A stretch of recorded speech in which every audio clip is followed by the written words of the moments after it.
क्या नीट 2025 के exam pattern में कोई चेंज देखने को मिलेगा? क्या पेपर बहुत ज्यादा डिफिकल्ट आ जाएगा हाई कट ऑफ को देखते हुए, या सिलेबस में कोई चेंज देखने को मिलेगा? तो बेटा मैं बहुत क्लियर कर देना चाहता हूं, नीट 2025 एग्जाम में आपको ऐसा कोई भी चेंज देखने को नहीं मिलेगा।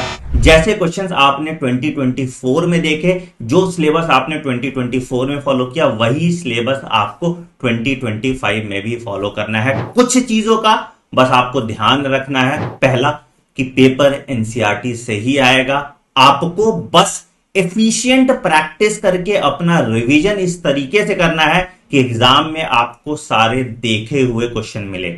मैं हर साल अपनी क्लास में टॉप 1000 क्वेश्चन कराता हूं और आप देखोगे 90% एक्यूरेसी के साथ मैं नीट एग्जाम का पेपर प्रिडिक्ट करता हूं, और यही प्रिडिक्शन अब आप भी कर पाएंगे मेरे नीट क्वेश्चन बैंक की मदद से। हमने लगभग 10,000 सवाल आपके लिए बनाए हैं बायोलॉजी के, लगभग 5,000 सवाल केमिस्ट्री के, और लगभग 5,000 सवाल फिजिक्स के आपके लिए बनाए गए हैं। ये सभी सवाल एक एक एनसीईआरटी लाइन से निचोड़ के बनाया गया है, और इसमें हर तरह के क्वेश्चन का ध्यान रखा गया है, चाहे वो स्टेटमेंट बेस्ड क्वेश्चन हो, चाहे वो असर्शन रीजन क्वेश्चन हो, चाहे वो मैच द फॉलोइंग हो, चाहे वो डायग्राम बेस्ड क्वेश्चन हो। हर तरह के क्वेश्चन का एक प्रॉपर ब्लेंड आपको मिलता है। इन किताबों का फॉर्मेट हमने कुछ इस तरीके से रखा है कि सबसे पहले आपको टॉपिक वाइज क्वेश्चन सॉल्व करने को मिलते हैं, और जब आप पूरा चैप्टर कंप्लीट कर लेते हो तो हम एक चैप्टर वाइज मॉक टेस्ट भी कराते हैं आपका।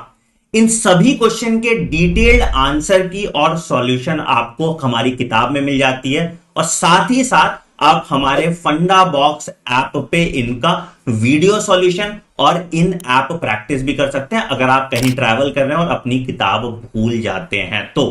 इन किताबों के साथ आप अगर हमारा पीवाईक्यू और एग्जाम्पलर का कॉम्बो भी परचेज कर लेते हैं तो आपकी पूरी प्रैक्टिस की जिम्मेदारी हमारी हो जाती है। मतलब आपने चैप्टर वाइज टेस्ट दिया, आपने टॉपिक वाइज क्वेश्चन किए, आपने पीवाईक्यू किया, आपने एग्जाम्पलर किया, और इसके बाद आप नीट एग्जाम देने जाएंगे तो सारे क्वेश्चन आपको देखे हुए मिलेंगे।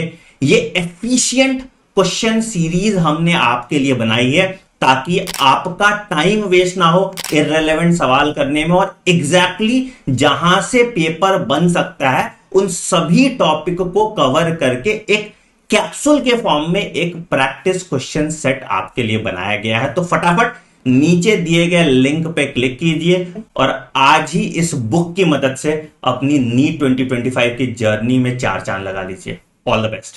हेलो माय डियर स्टूडेंट्स, चलिए स्टार्ट करते हैं motion in a straight line. और पहला टॉपिक हमारे पास है instantaneous velocity and instantaneous speed. The question says the displacement time graph of two moving particle making an angle of 30 degree and 45 degree with the x-axis is as shown in the following figure. The ratio of their respective velocities are. We know that अगर हमारे को displacement versus time curve दिया जाता है तो velocity कुछ नहीं होती, वहाँ पर स्लोप ऑफ द कर्व होती है। स्लोप ऑफ कर्व ये आपको ध्यान में रखना है। तो यहाँ पर हमारे पास दो कर्व गिवन है, एक 30 डिग्री पर गिवन है और एक 45 डिग्री पर गिवन है। ये पहला कर्व है, ये दूसरा कर्व है हम लोगों के लिए। तो अगर ये पहला कर्व है मैं इस पे 1 लिख देता हूँ, ये दूसरा कर्व है इस पे 2 लिख देता हूँ। तो अगर मैं वेलोसिटी 1 निकालूंगा तो हम क्या कहेंगे, it will be the tan 30 degree, that is the slope. अब हमारे पास tan 30 डिग्री कितना हो जाता है, 1/√3। सिमिलरली अगर हम यहाँ पर ध्यान दें, दूसरा कर्व है हमारे पास क्या, 45 डिग्री का। तो अब हम यहाँ पर लिखेंगे velocity 2, that will B tan of 45 degree. तो ये कितना आ जाता है हमारे पास 1। तो अगर हम v1/v2 निकालने की कोशिश करेंगे तो वो क्या रहेगा, 1/√3 अपॉन में 1, that is 1/√3 will be the correct answer. ये ऑप्शन नंबर डी आपका क्या हो जाएगा, करेक्ट सोल्यूशन हो जाएगा। तो बस आपको इतना ही ध्यान में रखना है कि slope of the curve you can write it as tan theta. जो भी हमारा कर्व होगा वो क्या एंगल बना रहे with respect to the time axis itself, that is your theta, and tan value of that theta is your slope. Next question पर हम मूव ऑन करते हैं। If velocity of the particle is given as at plus bt square, where a and b are the positive constants, then the distance traveled by it in between 1 and 2 second, 1 से लेकर 2 second के बीच में कितना distance वो travel करते हैं। देखिए, क्योंकि ये एक इंस्टेंटेनियस का क्वेश्चन है, हम डायरेक्टली इसे ऐसे लिख देते हैं v is equal to a t plus b t square. यहाँ तक ये बात क्लियर। v को मैं कैसे लिख सकता हूँ, dx by dt, that will B at plus bt square. अब मुझे यहाँ पर डायरेक्टली अपने इंस्टिंक्ट वाइज इंटीग्रेशन नहीं कर देना, पहले मुझे ये जानकर रखना है कि जिस फंक्शन के बारे में यहाँ पर मैं बात कर रहा हूँ, क्या ये फंक्शन ऐसा तो नहीं है कि इसके अंदर यू टर्न क्रिएट हो जाएगी। यू टर्न क्रिएट हो जाएगी तो हम जहाँ पर ये वाला फॉर्मूला लगा रहे हैं, वो फॉर्मूले में x जो सिग्निफाई करता है वो डिस्प्लेसमेंट सिग्निफाई कर रहा होता है। अगर यू टर्न हो जाएगी तो जो हमारा डिस्प्लेसमेंट होगा वो निकल कर हमारा आंसर आ जाएगा, डिस्टेंस आंसर नहीं आएगा। कहने का मतलब ये है, आप सबसे पहला काम ये करिएगा, ये जो आपके पास फंक्शन दिया जाता है इसे चेक करिएगा, क्या ये यू टर्न प्रॉब्लम तो नहीं है। यू टर्न प्रॉब्लम चेक करने के लिए वेलोसिटी को 0 के बराबर करके देखिएगा, अगर आपके पास रेलेवेंट वैल्यू ऑफ टाइम निकल कर आता है या नहीं आता।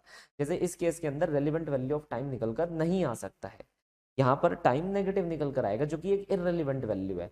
तो हम इस फंक्शन को देखते हुए ये बोल सकते हैं कि यहाँ पर यू टर्न नहीं हो रही, वेलोसिटी चेंज नहीं हो रही, तो यहाँ पर जो डिस्टेंस होगी वही हमारी डिस्प्लेसमेंट होगी, क्योंकि मोशन 1D के अंदर स्ट्रेट लाइन मोशन रहेगा। तो यहाँ पर हम डायरेक्टली अगर इंटीग्रेट कर देंगे तो भी कोई फर्क हमें नहीं पड़ने वाला। तो dx को मैंने लिखा क्या, at plus dt square, dt इधर लगा दिया। अब यहाँ से मैं डिस्प्लेसमेंट देख रहा हूँ, इसने हमसे बोला है कि डिस्टेंस ट्रेवल्ड इन बिटवीन 1 से 2 सेकेंड। अब जब time t equal to 1 second था तब से हमारा डिस्टेंस शुरू हुआ, तो तब हमारा कितना था, 0। जब हम time t equal to 2 second पर पहुंच गए तब जाके फाइनल डिस्टेंस हमारा निकल कर आएगा। तो 1 से लेकर 2 तक के बीच में जो ये टाइम पीरियड है, 1 से लेकर 2 तक का ये जो पहर है, इसमें जो हम डिस्प्लेसमेंट कवर अप करेंगे वही हमारा डिस्टेंस भी होगा। तो अगर हम इसे इंटीग्रेट करते हैं तो ये आ जाएगा हमारे पास एक्स एफ, ये at का इंटीग्रेशन हो जाएगा a। अब देखो t की पावर n, इसका इंटीग्रेशन क्या हो जाता है, t की पावर n प्लस 1 अपॉन में n प्लस 1। अगर आप लोगों को याद होगा ये बिल्कुल उसी तरीके से है, x to the power n का इंटीग्रेशन। तो ये यहाँ पर t की वैल्यू क्या है 1, तो ये हो जाएगा t स्क्वायर अपॉन में 2। b t की पावर कितनी है 2, तो ये हो जाएगी t की पावर 3 अपॉन में 3। तो आपको बस फॉर्मूला ध्यान रखना है, t की पावर n का या x to the power n का जो इंटीग्रेशन का फॉर्मूला होता है कितना होता है, x की पावर n प्लस 1 अपॉन में n plus, simple as that. उसे यहाँ पर लगाते रहना है, देखते रहना है कि यहाँ पर पावर कितनी है, जैसे यहाँ पावर 1 है, यहाँ पर पावर 2 है, तो उसके हिसाब से हमने यहाँ पर फॉर्मूले के अंदर लगा दिया। अब हम लगाएंगे यहाँ पर लिमिट्स, लिमिट्स कहाँ से कहाँ लगाएंगे, हम 1 से लेकर 2 तक की लिमिट लगाएंगे। तो हमने यहाँ पर लगाया a अपॉन में 2। देखिए पहले मैं फाइनल लिमिट लगा रहा हूँ दैट इज 2 स्क्वायर, और फिर मैं इनिशियल लिमिट लगा रहा हूँ which is 1 square, plus b upon में 3, पहले मैंने फाइनल लिमिट लगा दी एंड देन मैंने इनिशियल लिमिट लगा दी। क्लियर। अब इसे हमें इवेलुएट कर लेना है, कितना आ जाएगा, a अपॉन में 2, 2 दूनी 4 में से 1 गए 3, प्लस b अपॉन में 3, 2 दूनी 4 दूनी 8, 8 में से 1 गया 7। तो यहाँ पर हमारे पास कुछ ऐसा ऑप्शन देखने को मिल रहा है। चलिए एक बार इस ऑप्शन को हम चेक कर लेते हैं, ये हमारे पास कौन सा ऑप्शन आ रहा है, ऑप्शन नंबर बी 3/2 a प्लस b/3 7, that will be the correct solution. Next question पर हम आ जाते हैं, कह रहा है there are 2 cars p and q that start from a point at the same time in a straight line and their position are represented by the following function. At what time do the car have the same velocity? किस point of time पर दोनों की कारों की जो velocity होगी वो same होगी। दोनों की डिस्प्लेसमेंट हमारे को दे रखी है, तो हमारे पास सबसे पहला काम क्या हो जाता है, इन दोनों को डेरिवेट कर देना। जैसे अगर मैं इसकी वेलोसिटी निकालना चाह रहा हूँ तो इसको डेरिवेट कर दूंगा, आंसर क्या आ जाएगा। अब देखो t की पावर n का अगर तुम डेरिवेटिव करते हो तो वो हो जाता है n t n minus 1, as simple as that. अब यहाँ t की पावर 1 है तो यहाँ पर आ जाएगा 1t की power 1 minus 1 which is 0, plus dt square, तो b into 2 minus 1, as simple as that. तो ये हमारे पास आएगा a प्लस 2bt की पावर 1। अब यहाँ पर ये आ गई वेलोसिटी ऑफ p। सिमिलरली हम वेलोसिटी ऑफ q भी निकाल सकते हैं, तो velocity of q will be equal to इसका derivative f multiply 1 minus 2t। मैंने एक बार में ही डेरिवेट कर दिया, आपका काम क्या है कि आप अपने हिसाब से डेरिवेट करिएगा, आराम आराम से डेरिवेट करिएगा। अब इसने कहा कि एक ऐसा पॉइंट जहाँ पर q की वेलोसिटी p के बराबर बैठ जाएगी, तो q की वेलोसिटी हमारे पास क्या निकल कर आई, f माइनस 2t, और p की वेलोसिटी a प्लस 2bt। इन दोनों को हमें क्या कर देना है, इक्वेट कर देना है। तो यहाँ पर मैंने टाइम वाली चीज़ों को एक साथ ले लिया, ठीक है। तो यहाँ से टाइम की वैल्यू निकल कर आ गई f माइनस ए अपॉन में 2b प्लस 1। अगर हम यहाँ पर देखें तो ये ऑप्शन कौन सा करेक्ट है, ये वाला डी ऑप्शन हमारा करेक्ट है, f माइनस ए अपॉन में 2b plus 1, that will be the correct solution. Next question पर आ जाते हैं, अ particle move along a straight line OX at a time t in second and distance x। The the particle from the particle from 0 is given by x equal to 40 12t minus t cube. How long will the particle travel before coming to the rest? मतलब rest पर आने से पहले वो particle कितना travel कर चुका होगा। यहाँ पर हमारे पास रेस्ट पर आना है, उसका समय निकालना है, तो इस डिस्प्लेसमेंट का जो हमें फंक्शन दे रखा है इसे हमें जीरो करके एक बार देखना होगा। रेस्ट पर आने का मतलब ही है कि हमारे पास जो डिस्प्लेसमेंट है वो कितनी हो जाए, जीरो के बराबर हो जाए। डिस्प्लेसमेंट कर रहा हूँ, सॉरी, मतलब मेरा मतलब है हाँ वेलोसिटी जीरो के बराबर हो जाए। डिस्प्लेसमेंट निकल गया गलती से, यहाँ पर डिस्प्लेसमेंट देख रहा था, तो मैं क्या कह रहा था, वेलोसिटी जीरो के बराबर हो जाए। तो रेस्ट का मतलब क्या है, वेलोसिटी का जीरो होना, वेलोसिटी का क्या होना, जीरो होना। तो पहला काम हमारे पास क्या है, x इक्वल टू 40 प्लस 12t माइनस टी क्यूब। इसे आप डेरिवेट करेंगे, मैंने dx by d t equal to velocity निकाला। अब यहाँ कांस्टेंट है, इसका डेरिवेटिव जीरो हो जाएगा, यहाँ 12t है 12 रह जाएगा, t का डेरिवेटिव 1 हो गया क्योंकि t की पावर 1 है, और हमारे पास क्या बचा, टी क्यूब, तो उसका डेरिवेटिव कितना हो जाएगा, 3t²। अब हमने यहाँ पर जब इतना आंसर निकाल लिया, इसे जीरो के बराबर कर दीजिएगा, तो मैंने इसे जीरो के बराबर कर दिया, तो 12 माइनस 3t²। अब यहाँ पर से मैंने क्या करा, यहाँ से 3 कॉमन निकाल लिया, तो 4 माइनस t²। अब यहाँ पर से भी मैंने t की वैल्यू निकाल ली, तो +2 निकल कर आ रही है। तो t इक्वल टू 2 सेकेंड पर हमें ये देखने को मिलेगा भाई जो हमारा पार्टिकल है वो कंप्लीटली रेस्ट पर आ चुका है। अब ये हमसे पूछा जा रहा है कि कितना वो चलेगा, चलने का पूछा गया है, how long would the particle travel before coming to the rest. तो मुझे पता है कि कितना वो यहाँ से यहाँ तक चला, मतलब टाइम t इक्वल टू 0 से टाइम t इक्वल टू 2 तक वो कितना डिस्टेंस चल लिया। तो मैं यहाँ पर करूँगा क्या, ये जो x मुझे दे रखा है इसी के अंदर टाइम t इक्वल टू 2 लगा दूंगा, क्योंकि अगर मान लो मैं टाइम t इक्वल टू 0 से शुरुआत कर रहा हूँ, मैं ये मानकर चल रहा हूँ कि देखो हमें ये भी देखना पड़ेगा कि टाइम t इक्वल टू 0 पर हमारा पार्टिकल x की कौन सी पोजीशन पर है। भाई देखो ये जो हमारे को फंक्शन दिया गया है, यह फंक्शन के अंदर ये डिस्प्लेसमेंट बता रहा है, तो ये अगर डिस्प्लेसमेंट है तो ये किसी ओरिजिन की तरफ से होनी चाहिए। अब origin time t equal to 0 पर मानना एक गलत बात हो जाएगी। तो चलो सबसे पहले हम एक काम करते हैं, लेट अस फाइंड कि हमारा ओरिजिन क्या होगा। तो हम यहाँ पर एक स्ट्रेट लाइन मारेंगे, let us say this is our origin. At time t equal to 0 पर अगर मैं इस फंक्शन को देखूँ तो मेरा पर आंसर आएगा 40। तो मतलब टाइम t इक्वल टू 0 पर पहले से ही मैं 40 मीटर पर प्रेजेंट था। अब मुझे क्या करना है, यहाँ पर पहली बात है मैंने ऐसा क्यों करा, ये भी एक बड़ी बात है ना। मैंने इसलिए ऐसा करा क्योंकि देखिए बात ये है कि टाइम t इक्वल टू 0 पर क्या ये ओरिजिन पर होगा, ये बायस कर देना बिल्कुल ही गलत बात हो जाती मेरे। मैं अभी लेने ही वाला था, आपने देखा, लेकिन फिर मेरे दिमाग में आया, मैंने कहा यार बड़ा ही अटपटा सा फंक्शन दे रखा है इसने, और अगर मैं टाइम की वैल्यू जीरो करता हूँ तो एक्स की वैल्यू जीरो नहीं आ रही है, इसका मतलब है at time T equal to zero वो कहीं ना कहीं प्रेजेंट होगा स्पेस के अंदर। तो यहाँ पर at time T equal to zero X equal to 40 पर प्रेजेंट है। अब at time T equal to 2 पर मैं ये देख लूंगा कि वो कहाँ पर प्रेजेंट होगा, तो पिंक कलर से ही मैं आंसर निकाल देता हूँ। तो एक्स 40 प्लस 12 इंटू 2 माइनस 8, ये हो जाएगा हमारे पास 40 प्लस 24 माइनस 8, ये हो जाएगा 40, और ये कितना हो गया, 24 में से 8 गए 16, ठीक है, तो ये हो जाएगा 56।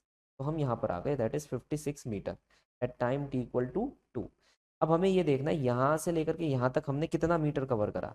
तो अगर हम इन दोनों को माइनस कर देंगे तो हमारे पास आंसर कितना आ जाएगा, 16 मीटर का आंसर आ जाएगा, जो कि हमारे पास ऑप्शन नंबर क्या है, हमारे पास ऑप्शन नंबर डी है।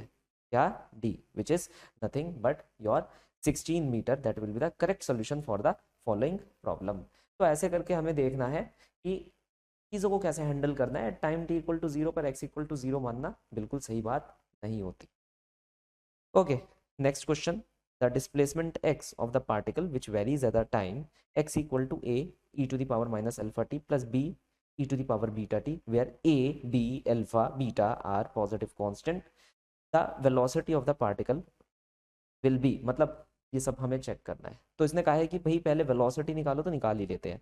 तो x equal to a e to the power minus alpha t plus b e to the power beta t, इसे डेरिवेट कर लिया dx बाई डी ए। अब देखो e की पावर ए टी, अगर कोई भी इसे डेरिवेट करता है तो कांस्टेंट बाहर आ जाता है, एज इट इज e की पावर ए टी वहीं लिखा रहता है। तो ये फॉर्मूला है, ये जो कांस्टेंट है ना ए, ये बाहर आ जाएगा, यहाँ पर आ जाएगा, बाकी a t as it is यहाँ पर लिखा रहेगा हमारा, ठीक है, ई एज इट इज यहाँ पर रहेगा, ई किसी भी चीज़ में कन्वर्ट नहीं होगा। तो यहाँ पर क्या आ जाएगा, माइनस एल्फा, एंड देन जो हमारा चल रहा है वो चलता ही रहेगा, e to the power minus alpha t plus b. अब ये बीटा है तो ये बाहर की तरफ आ जाएगा, कितना आ जाएगा यहाँ पर बीटा, एंड ये हो जाएगा e to the power beta t, as simple as that. यहाँ तक ये बात clear, and this is called as your velocity. अब हमसे बोला गया कि देखो इस वेलोसिटी का वेरिएशन, क्या ये समय के साथ घट रहा है, बढ़ रहा है, जीरो हो रहा है, क्या हो रहा है, ये सब हमारे को क्या करना है यहाँ पर चेक करना है। तो चलिए अब हम एक बार देख लेते हैं, जैसे समय के साथ घटाव और बढ़ाव है ना, तो हमारा पहला ऑप्शन यही है कि क्या ये समय के साथ घट रहा है। चलिए हम इसके बारे में चेक करना शुरू करते हैं कि ये e to the power minus alpha t या कह लो e to the power minus a t, अगर हमारे पास ये एक नेगेटिव कांस्टेंट आ जाता है, मतलब माइनस अल्फा है ना, तो यहाँ पर ये ए जो लिखा हुआ है ये एक माइनस कांस्टेंट है, तो ये कर्व हमारा कैसा बिहेव करेगा। देखिए ये एक्सपोनेंशियली डिक्रीजिंग कर्व है, एक्सपोनेंशियली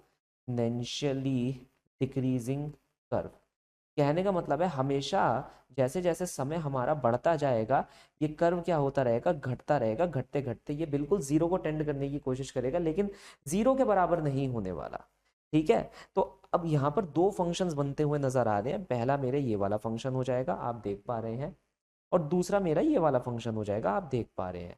अब दोनों फंक्शनों में थोड़ा सा डिफरेंट है, यहाँ पर माइनस अल्फा है, यहाँ पर प्लस बीटा दे रखा है। ये क्या कर्व हो जाता है, ये एक्सपोनेंशियली इंक्रीजिंग कर्व हो जाता है, तो e to the power beta t क्या हो जाता है, एक्सपोनेंशियली इंक्रीजिंग कर्व, क्योंकि ई की पावर ई की वैल्यू तुम 2.6 के आसपास मान सकते हो, तो ये हो जाएगा 1 अपॉन, देखो लगभग लगभग कह रहा हूँ, 1 अपॉन 2.6 की पावर अल्फा टी, और ये हो जाएगा 2.6 की पावर बीटा टी। ये देखिए, तो जैसे जैसे समय बढ़ेगा ये वैल्यू बढ़ती जाएगी, तो ओवरऑल फ्रैक्शन कम होता रहेगा, तो जैसे जैसे समय बढ़ता रहेगा ये ओवरऑल फ्रैक्शन हमारा क्या है, कम होता रहेगा, कम होता रहेगा, कम होता रहेगा, और ये वाला फ्रैक्शन क्या है, समय के साथ बहुत ज्यादा बढ़ता रहेगा, तो अंततः आखिर में ये चीज जीरो के बराबर टेंड कर सकती है और ये चीज इन्फिनिटी के बराबर। तो हमें ये पता चल रहा है इन दोनों में से ये डोमिनेंट फंक्शन है, क्योंकि ये बढ़े जा रहा है और ये घटे जा रहा है, तो समय के साथ अगर मैं देखूं ये हो जाएगा इन्फिनिटी, ये हो जाएगा जीरो, तो आंसर लगभग लगभग किसके बराबर आ जाएगा, इन्फिनिटी के, अगर रफली हम देखें। तो मुझे तो यही पता चल रहा है कि वो डिक्रीज नहीं कर रही समय के साथ, उल्टा वो समय के साथ क्या है, बढ़ रही है, that is it is increasing with the time. Okay, अब एक और हमारे पास सवाल दे दिया, A particle shows distance time curve as given in the following figure. The maximum instantaneous velocity at a point is around the point, हमसे अलग अलग point दे दिए गए, जैसे ये ए है, ये बी है, ये सी है और ये डी, अलग अलग पॉइंट पर हमसे ये पूछा जा रहा है कि कहाँ पर हमें सबसे ज़्यादा क्या है, इंस्टेंटेनियस वेलोसिटी जो है देखने को मिलेगी। देखिए आप क्या करेंगे, आप यहाँ टेंजेंट्स बनाएंगे, आप यहाँ स्लोप को चेक करेंगे, ठीक है, तो आपको यहाँ पर क्या चेक करना है, चेक करना है आपको स्लोप, जिसका स्लोप सबसे ज़्यादा बड़ा होगा उसकी वेलोसिटी सबसे ज्यादा बड़ी होगी। अब मैंने कैसे स्लोप्स को चेक करना है, मैंने टेंजेंट्स बनाऊंगा यहाँ पर, ये रहा पहला टेंजेंट, ये रहा दूसरा, ये रहा मेरा तीसरा टेंजेंट, ये रहा मेरा चौथा टेंजेंट। अब मुझे ये चेक करना है कहाँ पर जो एंगल है वो सबसे बड़ा है, जैसे ये एंगल थीटा डी हो गया, ये एंगल थीटा सी हो गया, ये एंगल थीटा बी हो गया, और ये छोटा सा एंगल थीटा ए हो गया।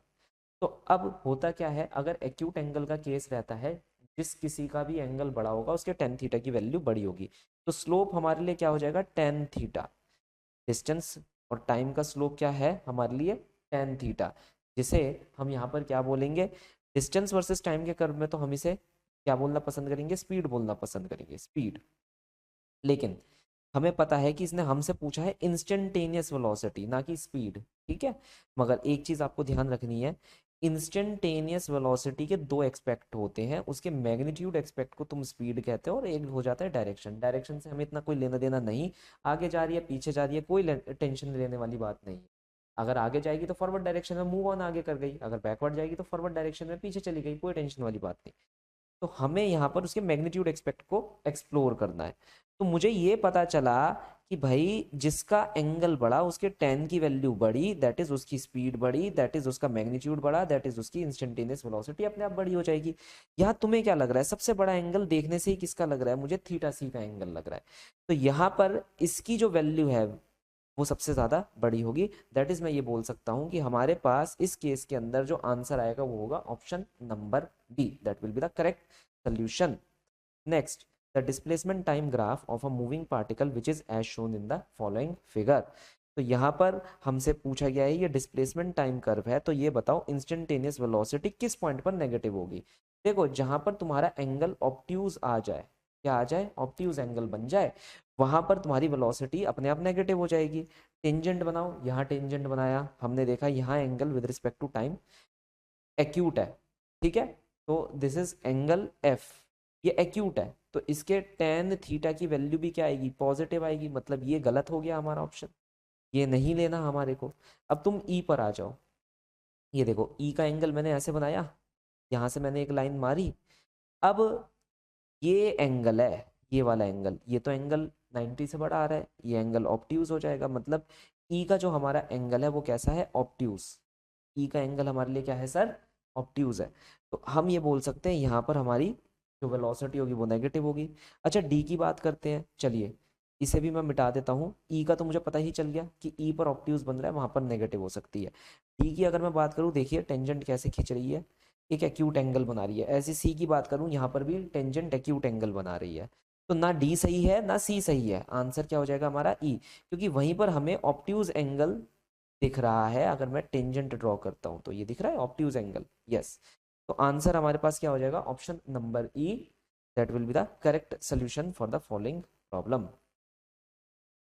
अब इस क्वेश्चन में हमारे को क्या दे रखा है, क्वेश्चन हमसे कह रहा है in one dimensional motion the instantaneous speed satisfy 0 v/v n।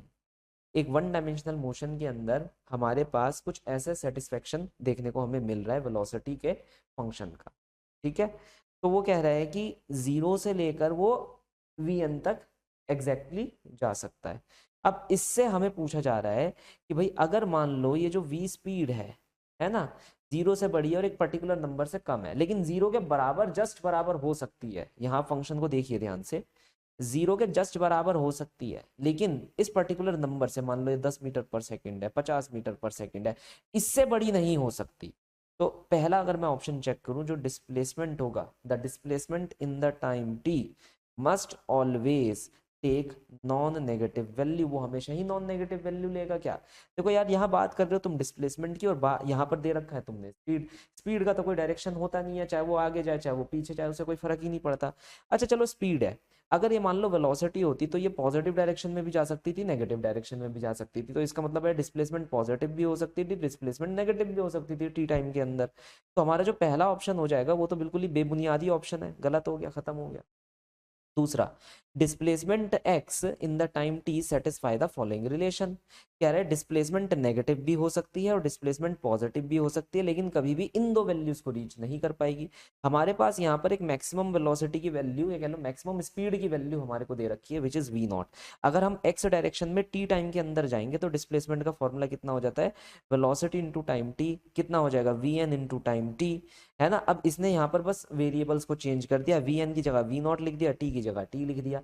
तो पॉजिटिव डायरेक्शन में इतने डिस्टेंस से ज्यादा तुम कवर नहीं कर पाओगे, क्योंकि ऑब्वियसली तुम इस स्पीड को रीच कर ही नहीं सकते एज पर द फंक्शन, तो तुम इससे कम ही रहोगे। और अगर तुम नेगेटिव डायरेक्शन में जाओगे तो तुम हमेशा इससे ज्यादा रहोगे, है कि नहीं। इन दोनों को तुम कभी रीच आउट नहीं कर सकते, छू भी नहीं सकते। तो ये बात हमारी बिल्कुल क्या हो गई, करेक्ट हो गई, क्योंकि भैया स्पीड दे रखी है तो वेलोसिटी तो पॉजिटिव और नेगेटिव दोनों डायरेक्शन में हो सकती है। तो हमारा बी ऑप्शन इसके अंदर क्या हो जाता है, करेक्ट सोल्यूशन हो जाता है। अब यहां पर एक सी ऑप्शन दे रखा है, the acceleration is always non negative number, कि एक्सेलरेशन एक नॉन नेगेटिव नंबर होगा। भाई आप कैसे कह सकते हो कि एक्सेलरेशन हमेशा एक नॉन नेगेटिव नंबर होगा, कैसे कह सकते हो, जब आप डायरेक्शन की बात ही नहीं कर रहे तो आप कह कैसे सकते हो, अब आपने क्लेम कर दिया, कैसे मान लूं मैं तो नहीं मान रहा। Motion has no turning point, अरे मेरे भाई आप स्पीड दे रहे हो और फिर आप टर्निंग पॉइंट की भी बात कर रहे हो। वेलोसिटी देते हमें बता देते, हमने कितने यूटर्न प्रॉब्लम्स करे हैं तो हम बता सकते थे हाँ ठीक है यहाँ टर्निंग पॉइंट है या फिर नहीं है ना, फंक्शन को देखते हुए। आपने फंक्शन ही नहीं दिया और फिर आप टर्निंग पॉइंट के बारे में क्लेम कर रहे हो, तो ये ऑप्शन भी क्या हो गया, गलत हो गया। तो यहाँ तक ये हमारा क्या हो जाएगा, सही ऑप्शन हो जाएगा, which is your option number B. चलिए अब स्टार्ट करते हैं हम एक्सेलरेशन से। तो पहला क्वेश्चन हमारे पास ये आ रहा है, a particle of unit mass undergoes one dimensional motion such that its velocity vary as v x equal to beta x to the power -2n where beta and n are constant. X is the position of the particle, acceleration of the particle as a function of x will be given by.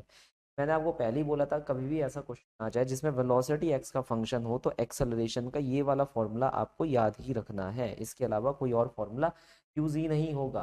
तीन फॉर्मूले हैं आपके पास, d by d t, d two x by d t square और v d v by d x. तो यहाँ पर अगर हम फॉर्मूला लगाते हैं तो ये होएगा बीटा एक्स की power -2n and D by d T of क्या आ जाएगा, एक्स की power -2n multiply by beta. अब यहाँ पर से हम बीटा को बाहर की तरफ ले सकते हैं, है ना, ये थोड़ा सा इस तरफ खिसकाते थे तो बीटा हमारे पास बाहर की तरफ आ जाएगा, तो ये हो जाएगा बीटा स्क्वायर एक्स की पावर -2n मल्टीप्लाइड बाय, अब x की पावर -2n का डिफ्रेंसिएशन हमारे पास क्या हो जाएगा, -2n एंड x की पावर -2n -1। ठीक है, बिल्कुल नॉर्मल जैसे हम डिफ्रेंसिएशन करते हैं उस डिफ्रेंसिएशन को हमने यहाँ पर लगाया। एक सेकेंड बस यहाँ पर इसका देता हूँ, क्लियर। अब यहाँ पर हमें थोड़ी चीज़ों को रीअरेंज करना है, -2n बीटा x की पावर -4n -1। अब चलिए चेक करते हैं हमारे पास आंसर कहाँ पर होगा, -2n बीटा स्क्वायर x की power -4n -1 which is nothing but your option number B, that will be the correct solution for the following problem. Clear sir? Okay, चलिए नेक्स्ट क्वेश्चन पर हम आगे बढ़ते हैं। Motion of a particle along a straight line is described by the following equation, x equal to 8 plus 12t minus t cube, where x is in meter, the retardation of the particle when its velocity become 0। तो जब velocity 0 हो जाएगी तो retardation निकालनी है, retardation acceleration होता है। तो चलो ठीक है, अब जो हमें फंक्शन दे रखा है एटलीस्ट उससे मुझे ये पता चल गया कि रिटार्डेशन की भी बात करनी है तो पहले वेलोसिटी निकालनी पड़ेगी, मतलब डेरिवेट करना पड़ेगा। आप यहाँ पर मेरा डेरिवेटिव होता हुआ देख पा रहे हैं, मैंने डायरेक्टली एक लाइन में डेरिवेटिव कर दिया। फॉर्मूला मैंने टी की पावर एन का ही लगाया है, n t n -1 where n is the power itself. यहाँ पर कांस्टेंट का डेरिवेटिव 0 हो जाता है। अब मैं यहाँ एक्सेलरेशन निकालूंगा, 0 + 0 -60। मुझे पता चला उसने कहा है कि उस समय आपको रिटार्डेशन बताना है जिस समय वेलोसिटी 0 हो जाएगी। तो ये जो वेलोसिटी मेरे पास निकल कर आई है इसे मैं 0 कर दूंगा तो मेरे पास कुछ ऐसा आंसर देखने को मिलेगा। दैट इज अगर मैं यहाँ से कॉमन निकाल लूंगा तो ये हो जाएगा 4 - t square which is equal to 0। तो t की वैल्यू मेरे पास 2 आ जाएगी। अब इसने पूछा रिटार्डेशन निकालो तो यहाँ पर बस मुझे t को 2 के बराबर पुट कर देना है, तो मेरा आंसर आ जाएगा -12 metre per second square. That is मैं ये बोल सकता हूँ कि इस केस के अंदर जो मेरा आंसर है वो कितना हो जाएगा, मेरा आंसर नंबर डी हो जाएगा। भले ही यहाँ पर हमारे को 12 का आंसर लिख कर दे रखा है लेकिन कोई फर्क हमें नहीं पड़ता, क्योंकि हमें खुद ही क्वेश्चन में उसने दे रखा है कि आपके पास जो रिटार्डेशन है वो कितनी है, मतलब जो आपके पास एक्सेलरेशन है वो एक्चुअली क्या है, एक रिटार्डेशन है which is the negative acceleration, जो हमारा आंसर सेटिस्फाई कर भी रहा है, that is the negative value. तो ये आंसर हमारा क्या हो जाएगा, करेक्ट हो जाएगा। Next, body is moving with a velocity of 30 metre per second toward the east. तो एक पर्टिकुलर बॉडी है, हम यहाँ पर पहले डायरेक्शन बना लेते हैं, ठीक है। तो ये हो जाएगा हमारे पास नॉर्थ, ये हो जाएगा साउथ, ये हो जाएगा ईस्ट, ये हो जाएगा हमारे पास वेस्ट। बॉडी 30 मीटर प्रति सेकंड की रफ्तार से ईस्ट की तरफ बढ़ रही है, ये हो गया हमारे पास 30 मीटर प्रति सेकंड ईस्ट की तरफ। फिर इसने कहा after 10 second the velocity become 40 toward the north. अब इस डायरेक्शन में हम बढ़ना शुरू हुए और किस वेलोसिटी से बढ़ रहे हैं, 40 मीटर पर सेकेंड से। हमें एवरेज एक्सेलरेशन बताना है। हमने लिखा एवरेज एक्सेलरेशन कैसे हम निकाल सकते हैं। देखो अब यहाँ कोई डायरेक्शन वायरेक्शन तो मुझे नहीं लगता इसने कोई पूछा है ना, सिर्फ मैग्नीट्यूड पूछा है। आप डायरेक्शन खुद ही बना दो यहाँ पर, जैसे कि फॉर एग्जांपल ये डायरेक्शन +i मान लो, ये डायरेक्शन +j मान लो। तो आपने फाइनल वेलोसिटी जो ली आपकी किस डायरेक्शन में है, जे कैप डायरेक्शन में, और इनिशियल आपके पास जो वेलोसिटी है किस डायरेक्शन में, आई कैप डायरेक्शन में। टोटल टाइम आपने कितना खर्चा करा है यहाँ पर, 10 सेकंड का खर्चा करा, तो ये हो जाएगा 4 जे कैप -3 आई कैप। अगर आप इसका मैग्नीट्यूड निकालते हैं तो वो आंसर निकल कर आएगा 4 का होल स्क्वायर प्लस 3 का होल स्क्वायर, या अगर एग्जैक्टली मुझे लिखना चाहिए 4 का होल स्क्वायर प्लस -3 का होल स्क्वायर। 4 चौक 16, 3 तिया 9, 25 आ जाएगा और हमें आंसर दे देगा 5 का। तो ये होना चाहिए 5 मीटर पर सेकेंड स्क्वायर। ठीक है सर, चलिए next. Particle moving with a distance x in the time t according to the following equation, the acceleration of the particle is proportional। तो x equal to t plus 5 की power -1। हमसे acceleration के बारे में पूछा है, तो पहले मैं वेलोसिटी निकालूंगा, तो dx बाई dt करूंगा, तो मेरे पास क्या आंसर आएगा, -1 टी प्लस 5 की पावर -1 और t की वैल्यू मतलब t का डेरिवेटिव क्या हो जाएगा, 1, चेन रूट। तो ये हो गया हमारे पास -1 टी प्लस 5 की पावर माइनस, अगर मैं इसे फर्दर डेरिवेट करूंगा d2x by d t square, तो ये आ जाएगा हमारे पास -1 एंड -2 टी प्लस 5 की power -2 -1 which is -3 and again 1। T plus 5 का खुद के t का डेरिवेटिव क्या आ जाएगा, 1 आ जाएगा। मुझे पता है जो वेलोसिटी है वो t प्लस 5 की पावर -2 के प्रोपोर्शनल है, और एक्सेलरेशन जो है वो t प्लस 5 की पावर -3 के प्रोपोर्शनल है। तो इस इक्वेशन से मैं ये बोल सकता हूँ कि v की पावर कितनी हो जाएगी, -1/2, it will be proportional to t plus 5। तो t प्लस 5 की प्रोपोर्शनैलिटी v के ऊपर कुछ ऐसे देखने को मिलेगी। मैंने बस ये वाली जो पावर है मेरी, इस पावर को यहाँ पर लेकर चला गया, तो अगर ये पावर न्यूमरेटर में है तो ये डिनोमिनेटर में आ जाएगी यहाँ पर। क्लियर। एक बार ये काम हो जाता है, फिर उसके बाद मैं क्या करता हूँ, यहाँ से इसको यहाँ पर रिप्लेस कर देता हूँ। तो अगर मान लो मैं इसको यहाँ पर रिप्लेस करता हूँ, तो एक्सेलरेशन मेरे पास कितना निकल कर आएगा, acceleration will be proportional to v की पावर -1/2 मल्टीप्लाई बाय -3। तो acceleration will be proportional to v की पावर 3/2, है ना, 3/2, यस, प्लस का 3/2। तो ये हमारे पास ऑप्शन नंबर क्या हो गया, ये हमारा ऑप्शन नंबर ए हो गया। वेलोसिटी की पावर 3/2 के प्रोपोर्शनल हमें लिमिट यहाँ पर देखने को मिलेगी। अब ये प्रोपोर्शनैलिटी की बात है, तो हम प्रोपोर्शनल में आंसर निकाल रहे हैं, अदरवाइज तो ये पॉसिबल ही नहीं हो पाता, क्योंकि देख रहे हो एक जगह नेगेटिव है और एक जगह पॉजिटिव क्रिएट। ओके, चलिए अब हम नेक्स्ट क्वेश्चन पर मूव ऑन करते हैं। Particle moving along x axis has the following acceleration, f is equal to f0 1 minus t upon में t, where f0 and t are constant. The particle at time t equal to 0 has zero velocity. तो time t equal to 0 पे velocity 0 है कि नहीं? और ये लिख लो, क्योंकि ये बाद में याद नहीं रहेगा तुम्हें। ये पहली कंडीशन है, eight in the time interval between time t equal to 0 and the instant f equal to 0 the particle velocity will be। तो इस पर्टिकुलर टाइम इंटरवल में आपको ये बताना है कि वेलोसिटी कितनी होगी। देख रहे हो एक चीज, ये इसका मतलब क्या हुआ, इसका मतलब है हमें ये पता होना चाहिए कि ये समय की वैल्यू क्या बोलने की कोशिश कर रहा है, क्योंकि पॉइंट यहाँ से शुरू हो रहा है, जर्नी यहाँ से शुरू हो रही है, ये स्टार्टिंग पॉइंट है जर्नी का। ये क्या है, स्टार्टिंग पॉइंट, तो एंडिंग भी तो कहीं होगा ना। इसने खुद यहाँ पर बोल रखा है कि आपको तो यही चूज करना है, यही मैं आपको दे रहा हूँ। तभी तो इनको बोला जाता है बाउंड्री कंडीशन। बाउंड्री सेट होती है कि आपका जो सोल्यूशन होगा वो यहाँ से यहाँ तक का मेरे लिए इंपॉर्टेंट है, आगे का पीछे का मुझे कोई मैटर नहीं करता। तो अब हमने यहाँ पर क्या करा, हमने कहा कि चलो ठीक है, f इक्वल टू 0 करके निकाल लो, तो 0 is equal to f0 1 minus t upon में टी। तो फाइनल टाइम हमारे पास निकल कर आ रहा है t। तो मतलब 0 से शुरू होकर हमें t तक का एनालिसिस यहाँ पर करते हुए रखना है। क्लियर।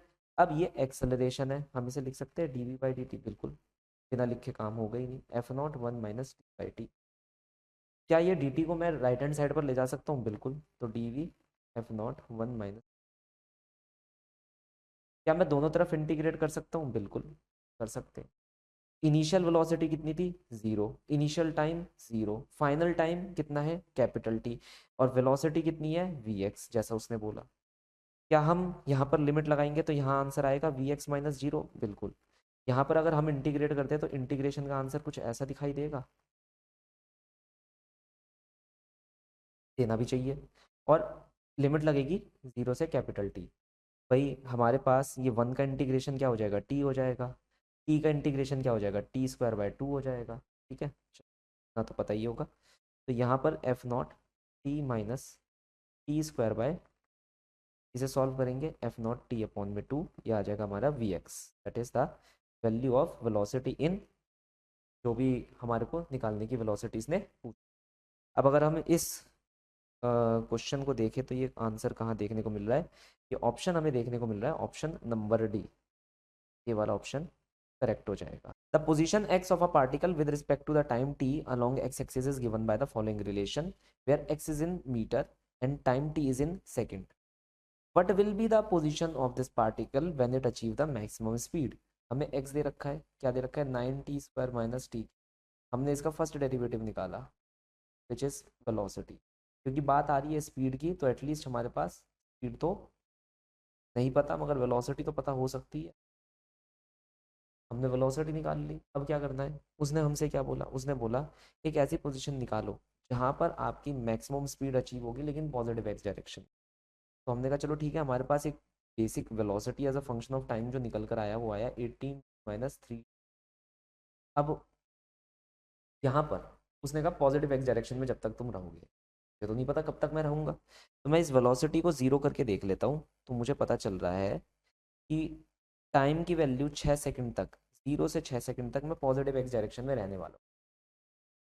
मतलब मेरा जो आंसर आना चाहिए समय का वो 0 से 6 सेकंड के बीच में आना चाहिए। अब मैंने क्या करा इस काम को करते हुए, मैंने कहा चलो ठीक है, मेरे को फंक्शन तो पता ही है, ये रहा मेरा function as a function of time. कितना है, 18t है यहाँ पर, 18t - 3t²। That will be the my function. इस फंक्शन को मैक्सिमम मिनिमा कर देते हैं। पहले मैंने इसका फर्स्ट डेरिवेटिव निकाला है ना, v डैश, कितना निकल कर आया, 18 - 60। इस फर्स्ट डेरिवेटिव को जीरो कर दिया। आई होप सबको मैक्सिमम मिनिमा आता होगा। ठीक है, फर्स्ट डेरिवेटिव को जीरो करने के बाद टाइम की वैल्यू आ रही है 3 सेकेंड। तो मुझे ये पता चला कि यहाँ पर यहाँ पर या तो मेरे v की वैल्यू मैक्सिमा हो सकती है या फिर मिनिमा हो सकती है।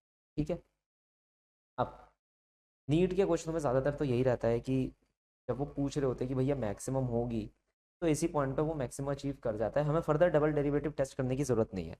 लेकिन अगर डबल डेरिवेटिव टेस्ट तुम करते हो, मान लो मैंने यहाँ पर डबल डेरिवेटिव टेस्ट करके भी देख लिया, ये लो मैंने सर दूसरी बार डेरिवेट करा तो आंसर आ रहा है -6, नेगेटिव आ रहा है, तो ये बात पक्की हो गई कि इसी समय पर यहाँ पर मैक्सिमम स्पीड अचीव हो सकती है। अब उसने मैक्सिमम स्पीड नहीं पूछी हमसे, पोजीशन पूछी। पोजीशन के लिए मैं क्या करूँगा, ये जो टाइम की वैल्यू आ रही है इस फंक्शन के अंदर इसे लगा दूंगा। ये हो जाएगा 3² माइनस 3 का होल क्यूब हमारे पास। ठीक है, यही था ना, हाँ। तो ये कितना हो गया, 3 × 3 = 9 और 9 = 81, और ये हो गया 3 × 3 = 9 = 27। और यहाँ पर से अगर हम इसे करते हैं 7×4 = 11, तो कितना आ जाएगा, 54 मीटर। तो ऑप्शन नंबर क्या हो जाएगा हमारा करेक्ट सोल्यूशन, बी ऑप्शन हो जाएगा, will be equal to 54 metre. Okay, next question हमसे क्या कह रहा है, a particle move along a straight line such that its displacement at any time t is given by the following. The acceleration of the particle at time t = 1 second will be. बस acceleration पूछ रहा है, इसका मतलब क्या है, इसे हम डेरिवेट कर देंगे। तो पहली बार डेरिवेट करा तो वेलोसिटी आ जाएगी,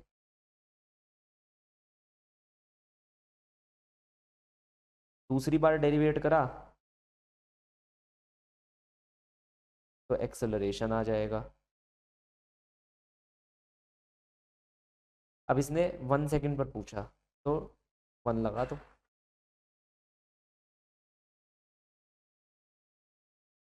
कितना आंसर आ गया, 32 metre per second. The position x of a particle varies with the time as in the following। ठीक है, the acceleration of the particle will be 0 at the time। तो इसने एक्सेलरेशन को 0 माना कि भाई किस समय पर एक्सेलरेशन 0 होगा, तो पहले वेलोसिटी निकाल लो, फिर डबल डेरिवेटिव करो तो एक्सेलरेशन आ जाएगा, फिर 0 कर दो इसको।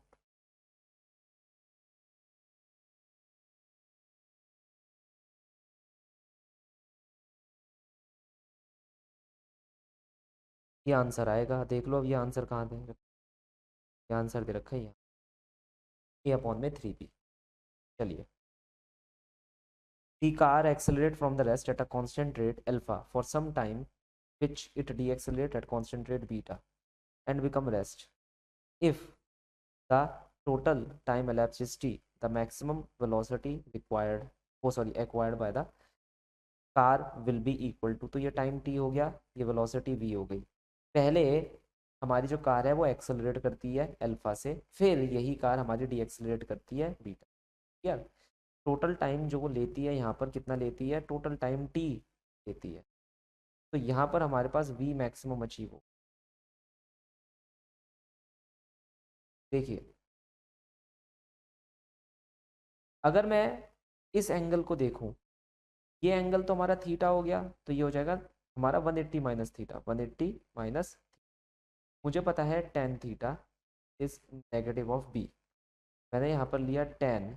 अब मैं 180 डिग्री माइनस थीटा लगा देता हूँ, अगर मान लो मैं इसकी वैल्यू निकालने की कोशिश कर रहा हूँ, ten of 180 degree minus theta, ये मैं कैसे लिख सकता हूँ, मैं इसे लिख सकता हूँ टेन ऑफ थीटा एंड -1, क्योंकि 180 डिग्री माइनस थीटा का मतलब है आप कौन से क्वाड्रेंट में लाई कर रहे हो, आप सेकंड क्वाड्रेंट में लाई कर रहे हो। ये किसका घर है, ये साइन का घर है ना। तो यहाँ पर टेन 180 डिग्री माइनस थीटा क्या हो जाएगा, माइनस टेन थीटा। अब टेन थीटा की खुद की वैल्यू माइनस बीटा दे रखी है, क्योंकि इसने बोल रखा है डी एक्सेलरेशन है at the rate of beta. तो हमारे पास यहाँ पर पता चल गया कि टेन 180 डिग्री माइनस थीटा की जो वैल्यू आएगी वो कितनी आ जाएगी, वो आ जाएगी बीटा। ये हमें ध्यान में रखना है। क्यों ध्यान में रखना है मैं अभी बता देता हूँ। देखो ये आपको एक ट्राइंगल यहाँ पर बनता हुआ नजर आ रहा होगा, मैं थोड़ा सा इसे ऊपर कर देता हूँ। मैं इस ट्राइंगल को नाम दे देता हूँ, जैसे ये पॉइंट हो गया ए, ऊपर वाला पॉइंट हो गया बी, और नीचे वाला यहाँ वाला पॉइंट हो जाएगा मेरे पास सी। ए बी, ये तीन पॉइंट हमारे पास हो गए। यहाँ से यहाँ तक का टाइम मैंने T1 दे दिया, इसे मैंने पॉइंट दे दिया डी। ठीक है, तो ए डी T1 हो जाएगा और डी सी T2 हो जाएगा। तो यहाँ पर टी की वैल्यू मैंने लिख दी T1 प्लस T2, है ना। अब एक काम करते हैं, मान लो ये है मेरे पास एंगल क्या माने, अल्फा गामा थीटा, सब कुछ तो यूज ही हो गया, थीटा वन मान लो। ये जो एंगल आपको दिख रहा है यहाँ पर ये वाला, थीटा वन मान लो इसे, है ना। तो ये हो जाएगा मेरे पास टेन थीटा वन, इसकी वैल्यू किसके बराबर हो जाएगी, बी डी अपॉन में डी ए। बी डी की वैल्यू कितनी है, वी मैक्सिमम, डी ए की वैल्यू कितनी है, T1। फिर ऐसे ही तुमने टेन 180 डिग्री माइनस थीटा निकाला, और उसकी वैल्यू कितनी आ रही है, बी डी अपॉन में डी सी, कितनी हो जाएगी, वी मैक्सिमम अपॉन में T2। एक काम करें, ये देखो इसकी वैल्यू किसके बराबर है, बीटा, और इसकी वैल्यू अल्फा। तुम इन दोनों को उल्टा कर दो, ये दो इक्वेशन है ना, इन दोनों को उल्टा कर दो। उल्टा करने का मतलब ऐसे लिखो, अभी तुम्हें पता चल जाएगा मैं ऐसा कर क्यों रहा हूँ।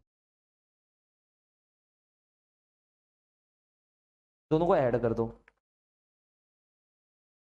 ये मेरी पहली इक्वेशन, दूसरी, दोनों को ऐड भी कर दिया।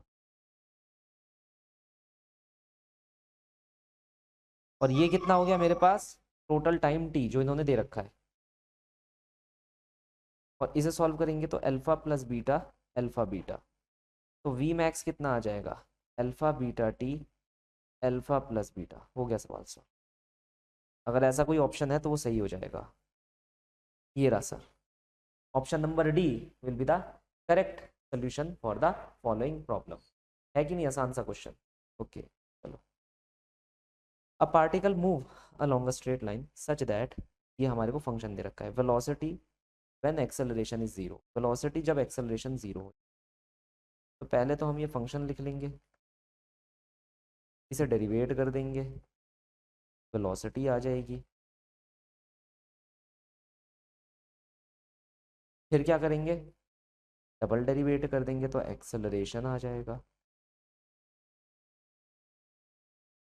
अब इसने हमसे कहा है कि भैया वहां पर आपको देखना है जहां पर एक्सेलरेशन जीरो हो जाए, तो हमने क्या करा, इस एक्सेलरेशन को जीरो कर दिया, विच इज 60 माइनस 12। तो इसे जीरो कर दिया तो टी की वैल्यू कितनी आ जाएगी हमारे पास, 2 आ गई।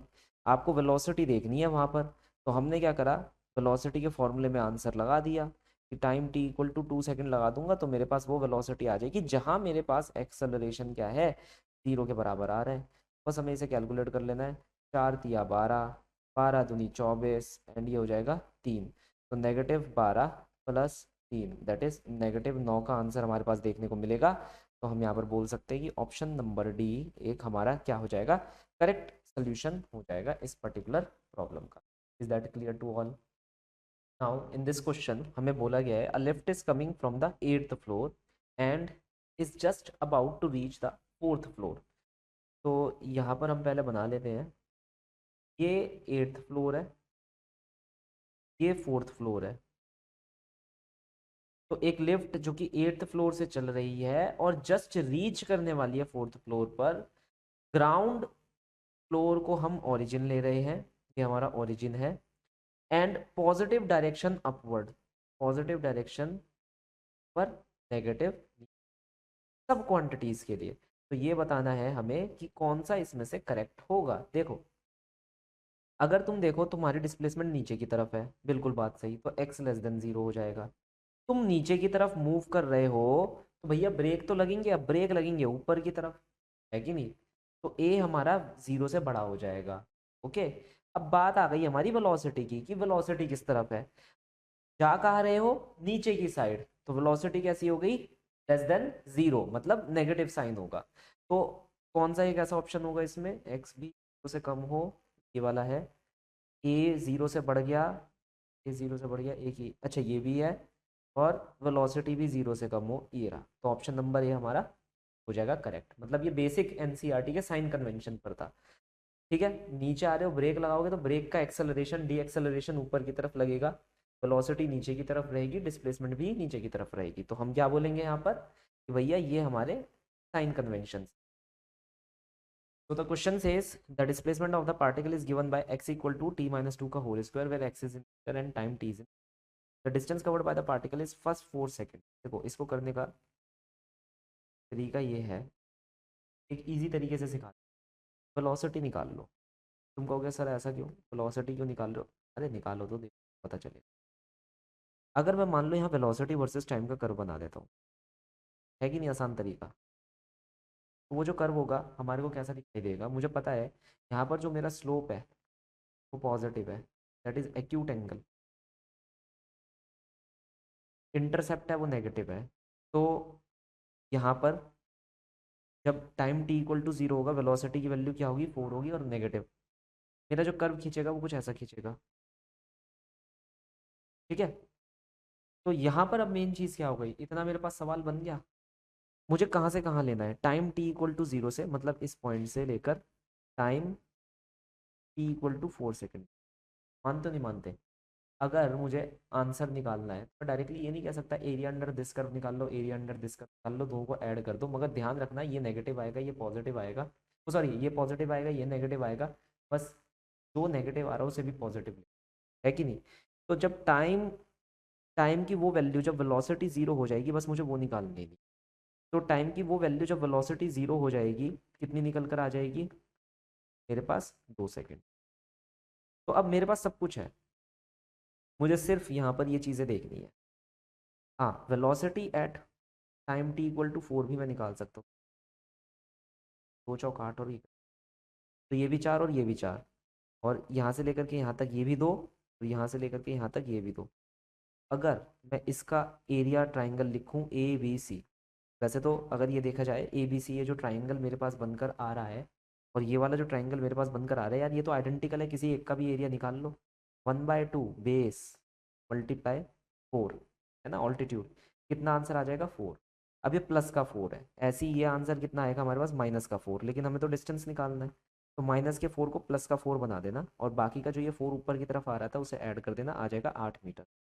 तो ऑप्शन आपका करेक्ट ऑप्शन क्या हो जाएगा, 8। ये हो गया वीटी कर्व से।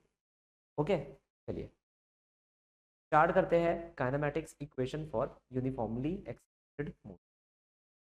हमारे पास सबसे पहला क्वेश्चन क्या दे रखा है, a bullet from a gun is fired on a rectangular wooden board with a velocity u when the bullet traveled 24 centimeter through the block along its length horizontally, the velocity of bullet become u/3।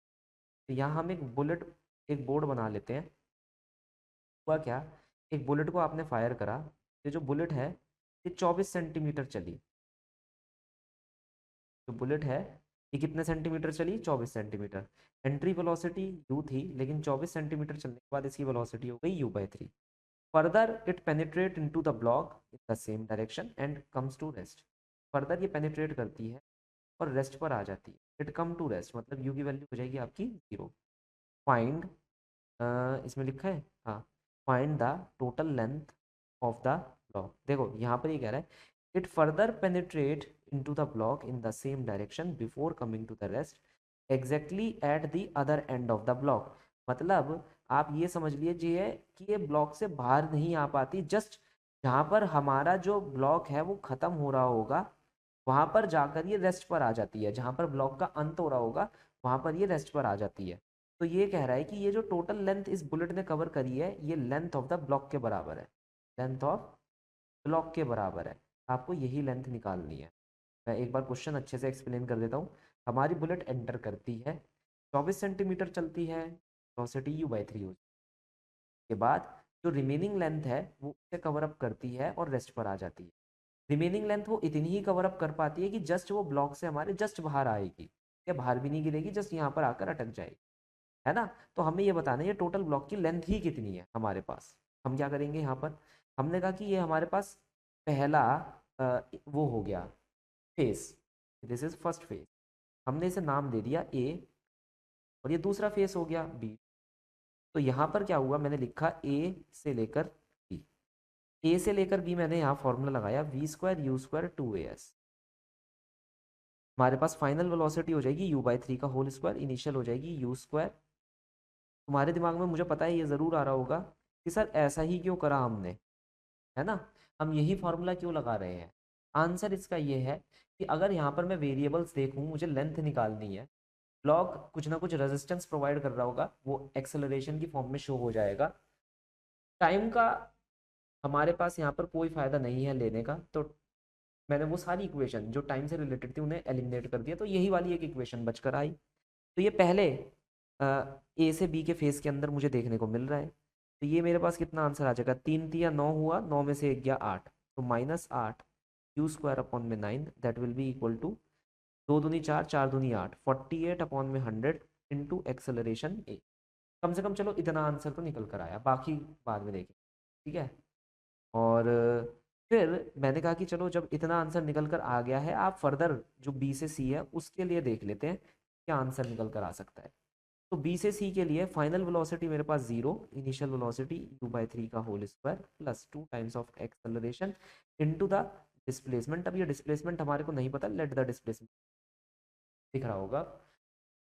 इसे भी मैं solve करता हूँ तो मेरे पास answer आएगा u²/9 negative का, that will be equal to 2 times of a into x.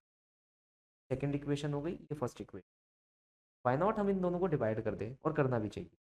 तो अगर मैं इन दोनों को डिवाइड करता हूँ तो ये हो जाएगा, किसी और कलर से डिवाइड, -u²/9 अपॉन में -8² that will be equal to 2ax upon में 2 है 48 इंटू ए। जो कैंसिल हो सकता है उसे कैंसिल कर दूंगा, 9 से 9 कैंसिल, u² से u² कैंसिल, माइनस से माइनस कैंसिल। तो मेरे को यहाँ एक फैक्टर देखने को मिल रहा है 1/8, आई होप सबको दिख रहा होगा, 1/8 2/48 और इंटू 100, क्योंकि हमारा आंसर जो भी मैं निकाल रहा हूँ वो मीटर में निकाल रहा हूँ, इंटू एक्स। 8×6 = 48 होता है, मैंने काट दिया, 2×3 = 6 होता है, मैंने इसे काट दिया। तो एक्स की वैल्यू हमारे पास कितनी निकल कर आ रही है, 3 सेंटीमीटर। अब ये जो 3 सेंटीमीटर यहाँ निकल कर आ रहा है ये सिर्फ इतना हिस्सा है। लेंथ ऑफ द प्लैंक कितनी हो जाएगी हमारे पास, टोटल जो 24 सेंटीमीटर तुम चले और जो 3 सेंटीमीटर अब तुम लेकर चल रहे हो, 27 सेंटीमीटर। क्लियर। तो यहाँ पर उसने पूछा total length of the block, total length of the block is 27 centimetre. Next, horizontal bridge is built across a river. एक रिवर के अक्रॉस हमने हॉरिजॉन्टल ब्रिज बनाया। A student standing on the bridge throws a small ball vertically upward with 4 meter per second. The ball strikes the water surface after the 4 second. The height of the bridge above the water surface will be, देखो यहाँ पर है ये bridge, है ना, यहाँ पर है वाटर सरफेस। एक बॉल ऊपर की तरफ फेंकी गई 4 मीटर पर सेकंड की रफ्तार से। यह बॉल नीचे जाकर गिर जाएगी, और कितने सेकंड बाद नीचे जाकर गिरेगी, 4 सेकंड बाद, t = 4 सेकंड बाद ये नीचे जाकर गिर जाएगी। तो हमसे पूछा गया ये हाइट ऑफ द बिल्डिंग या हाइट ऑफ द ब्रिज कितनी होगी। हमने लगाया s = ut हाफ at। क्यों लगाया यही वाला फॉर्मूला, यही वेरिएबल्स गिवन है, हमें h की वैल्यू गिवन है, हमें v की वैल्यू यहाँ की इनिशियल वेलोसिटी वैल्यू, u की वैल्यू गिवन है हमारे को यहाँ पर टाइम t की वैल्यू गिवन। मैंने इसे एज इट इज़ लिख कर छोड़ दिया, साइन कन्वेंशन के साथ मैंने आंसर यहाँ पर लगाया, और एक्सेलरेशन ड्यू टू ग्रेविटी उसने -10 दे रखी है तो वही लगा दिया।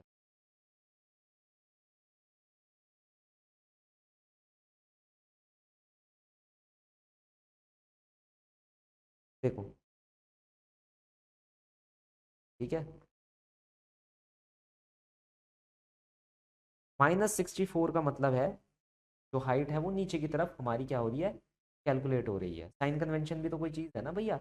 हम देख रहे हैं नीचे का डायरेक्शन नेगेटिव, ऊपर का direction positive as per the NCERT.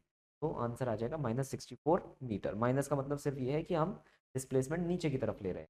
That's it, इतना ही आंसर है। चलो सर, फिर आगे की तरफ हम बढ़ते हैं।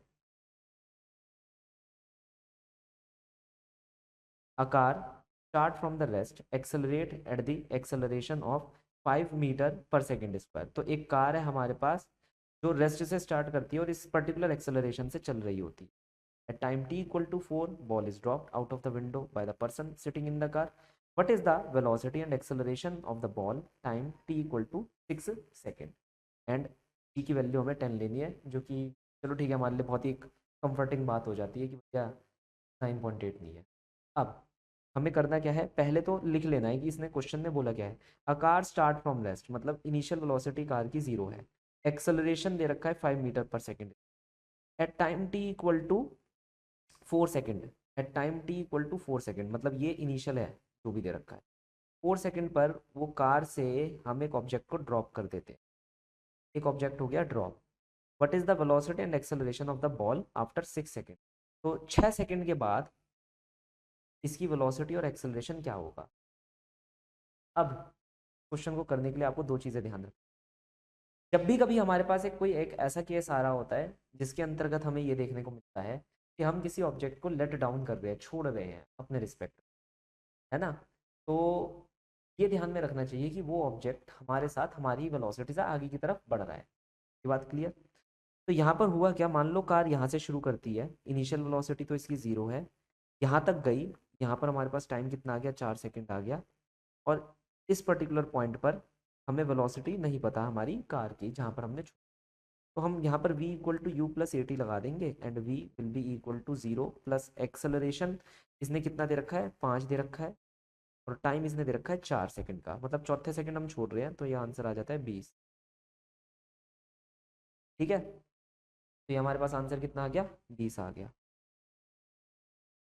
तो मतलब क्या है, कार 20 मीटर पर सेकंड की रफ्तार से क्या है, मूव ऑन कर रही है। अब अगर तुमने यहाँ से कोई पत्थर छोड़ा, वो पत्थर भी आगे की तरफ इसी स्पीड से क्या करेगा, मूव ऑन करेगा, लेकिन जैसे ही तुम उसे छोड़ दोगे एक्सेलरेशन का इन्फ्लुएंस लगना क्या हो जाता है, बंद। अच्छा क्यों, क्योंकि अब जो फोर्स उसके ऊपर लग रही थी कार के ऊपर, अब वो इसका पार्ट नहीं रही, वो तो कार के ऊपर लग रही है। जब तक कार ने उसे पकड़ा हुआ है तब तक वो जो थ्रस्ट फोर्स है वो दोनों के ऊपर काम कर रही है, जैसे ही कार ने उसे छोड़ दिया, है ना, तो वो फोर्स इसके ऊपर ट्रांसफर नहीं होगी, तो इसका पार्ट नहीं रही। मगर हाँ, इनर्शिया के कारण वेलोसिटी तो इसका पार्ट है, वेलोसिटी तो इसके पास रहेगी ही रहेगी। हम क्या बोलेंगे, अब ये जो पर्टिकुलर ऑब्जेक्ट है ये आगे की तरफ बढ़ेगा 20 मीटर पर सेकंड से, लेकिन नीचे भी गिरने की कोशिश करेगा, लेकिन नीचे गिरने की इसकी जो इनिशियल वेलोसिटी होगी वो होगी 0। अब धरती उस पर अपना काम करेगी तो ग्रेविटी भी लग रही है कि नहीं। अब मेन चीज़ क्या हुई, हमने ये सारा काम करा time T equal to 4 second पे, और हमें बताना है time T equal to 6 second पे इसका बिहेवियर कैसा हो। तो हमने कहा कि यार 4 से लेकर 6 सेकंड के बीच में तो सिर्फ 2 सेकंड का अंतराल है। तो अगर मैं वाई डायरेक्शन की वेलोसिटी निकालना चाहूँ, फाइनल वाई डायरेक्शन की वेलोसिटी, तो velocity of the object in y direction at time T equal to 6 second. अब 6 सेकंड में बात क्या है कि यहाँ से यहाँ तक कितना टाइम गुजर गया, 2 सेकंड का टाइम गुजर गया। ये ध्यान में रखना है, मुझे टाइम इंटरवल की बात करनी है।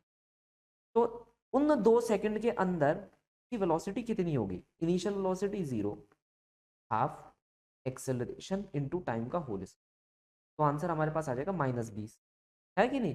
तो हमें ये पता चला कि 6वें सेकंड पर 20 मीटर पर सेकंड से तो वो आगे की तरफ जाएगा ही जाएगा। क्यों, क्योंकि एक्सेलरेशन एक्स डायरेक्शन के अंदर कुछ नहीं लग रहा, लेकिन वाई डायरेक्शन के अंदर एक्सेलरेशन ड्यू टू ग्रेविटी क्या कर रही है, काम कर रही है, जिस कारणवश उसकी नीचे गिरते हुए जो वेलोसिटी होगी वो कितनी अचीव हो जाएगी, 20 मीटर पर सेकंड अचीव हो जाएगी।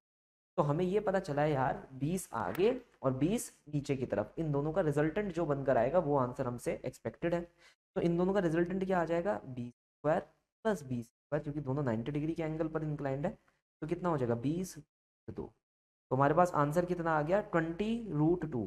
तो what is the velocity and acceleration, velocity के मैग्नीट्यूड की बात करें तो 20√2 आ चुका है, और एक्सेलरेशन की बात करें तो एक्सेलरेशन किसके बराबर होगा, देखिए वो सिर्फ नीचे जा रहा है धरती के कारणवश, तो एक्सेलरेशन वाई डायरेक्शन में है, कितना है 10 के बराबर।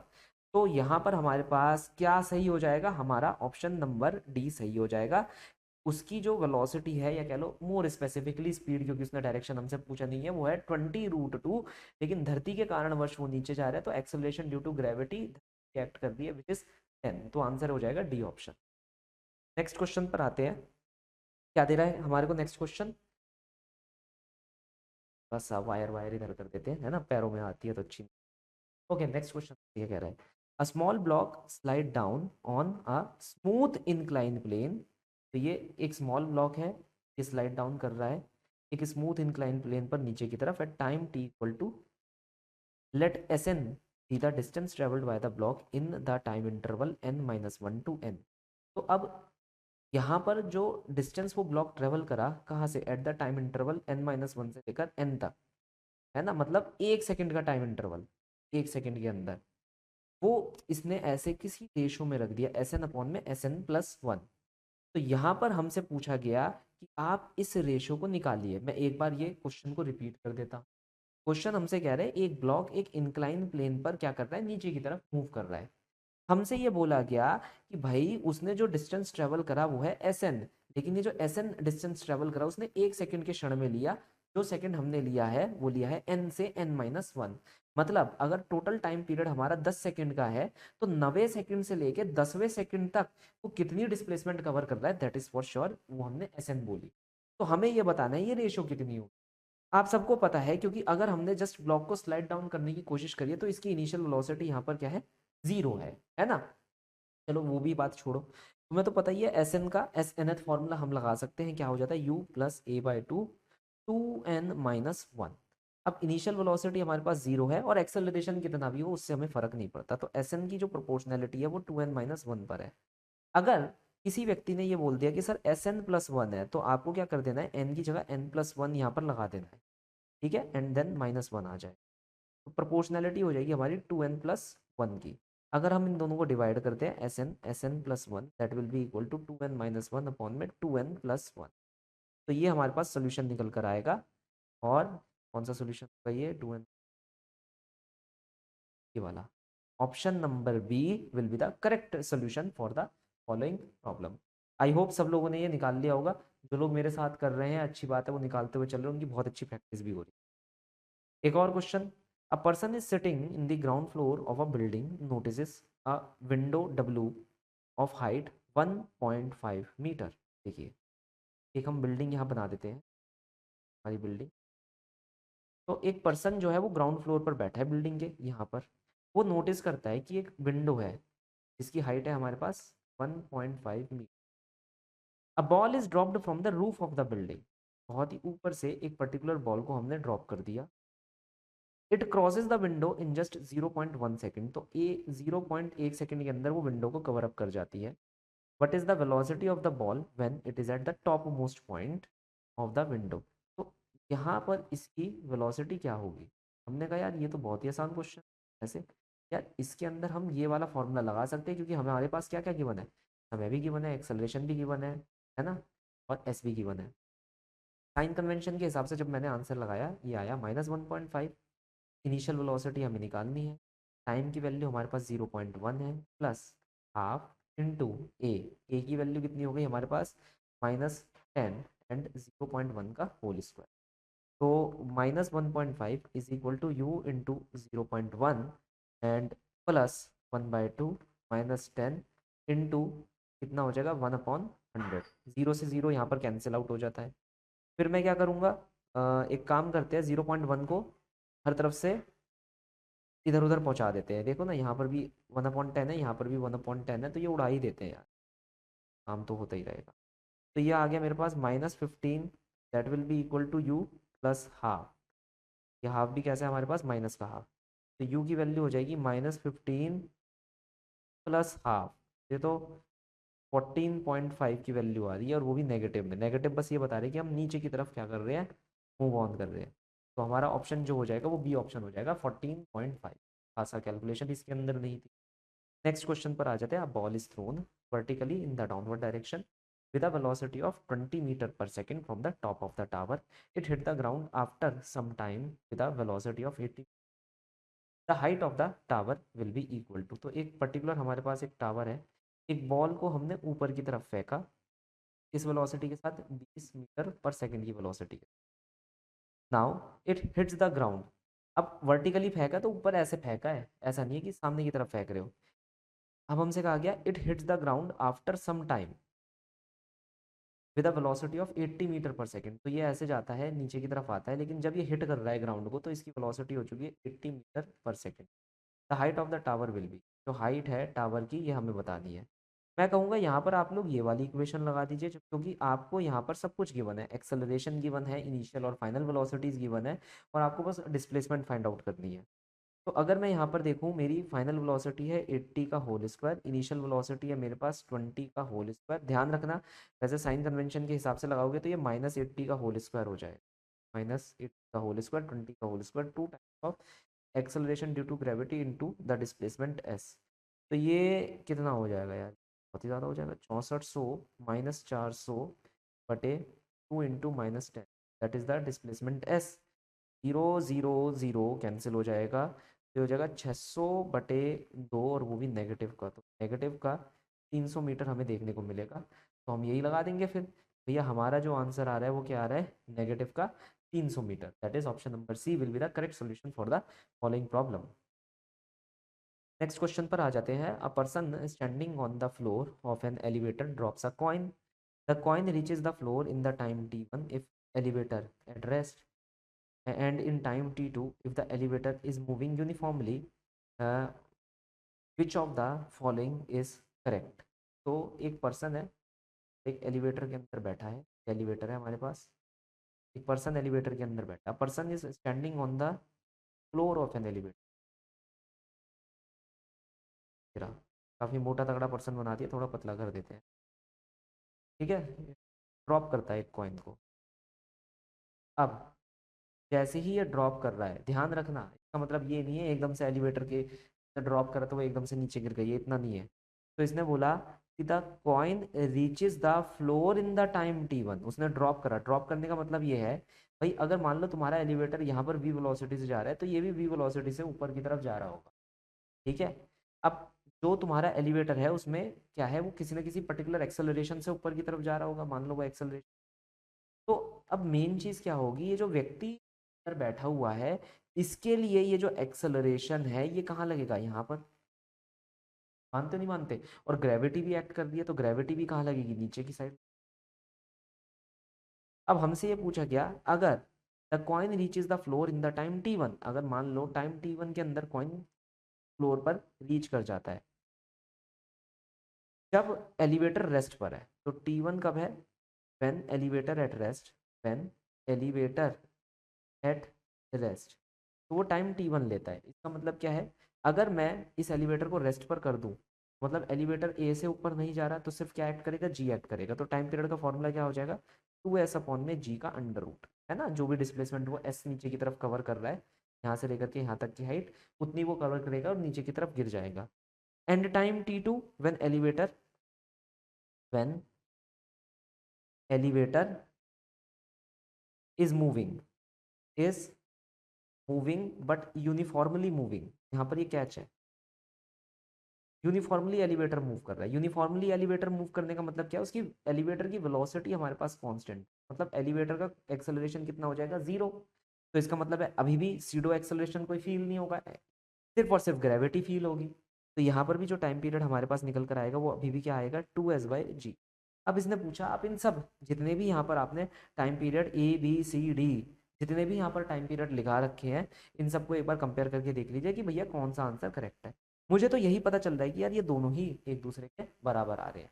तो मैंने क्या करा, यहाँ पर ये लिख दिया, दोनों ही एक दूसरे के क्या है, बराबर है. That is option number D हमारा क्या हो जाएगा, करेक्ट सोल्यूशन. देखिए बहुत ही इंटरेस्टिंग क्वेश्चन है और काफ़ी बच्चों का ये क्वेश्चन फंसता है. जो नए नए बच्चे हैं उनका ये तो क्वेश्चन पक्का पक्का फंसता है.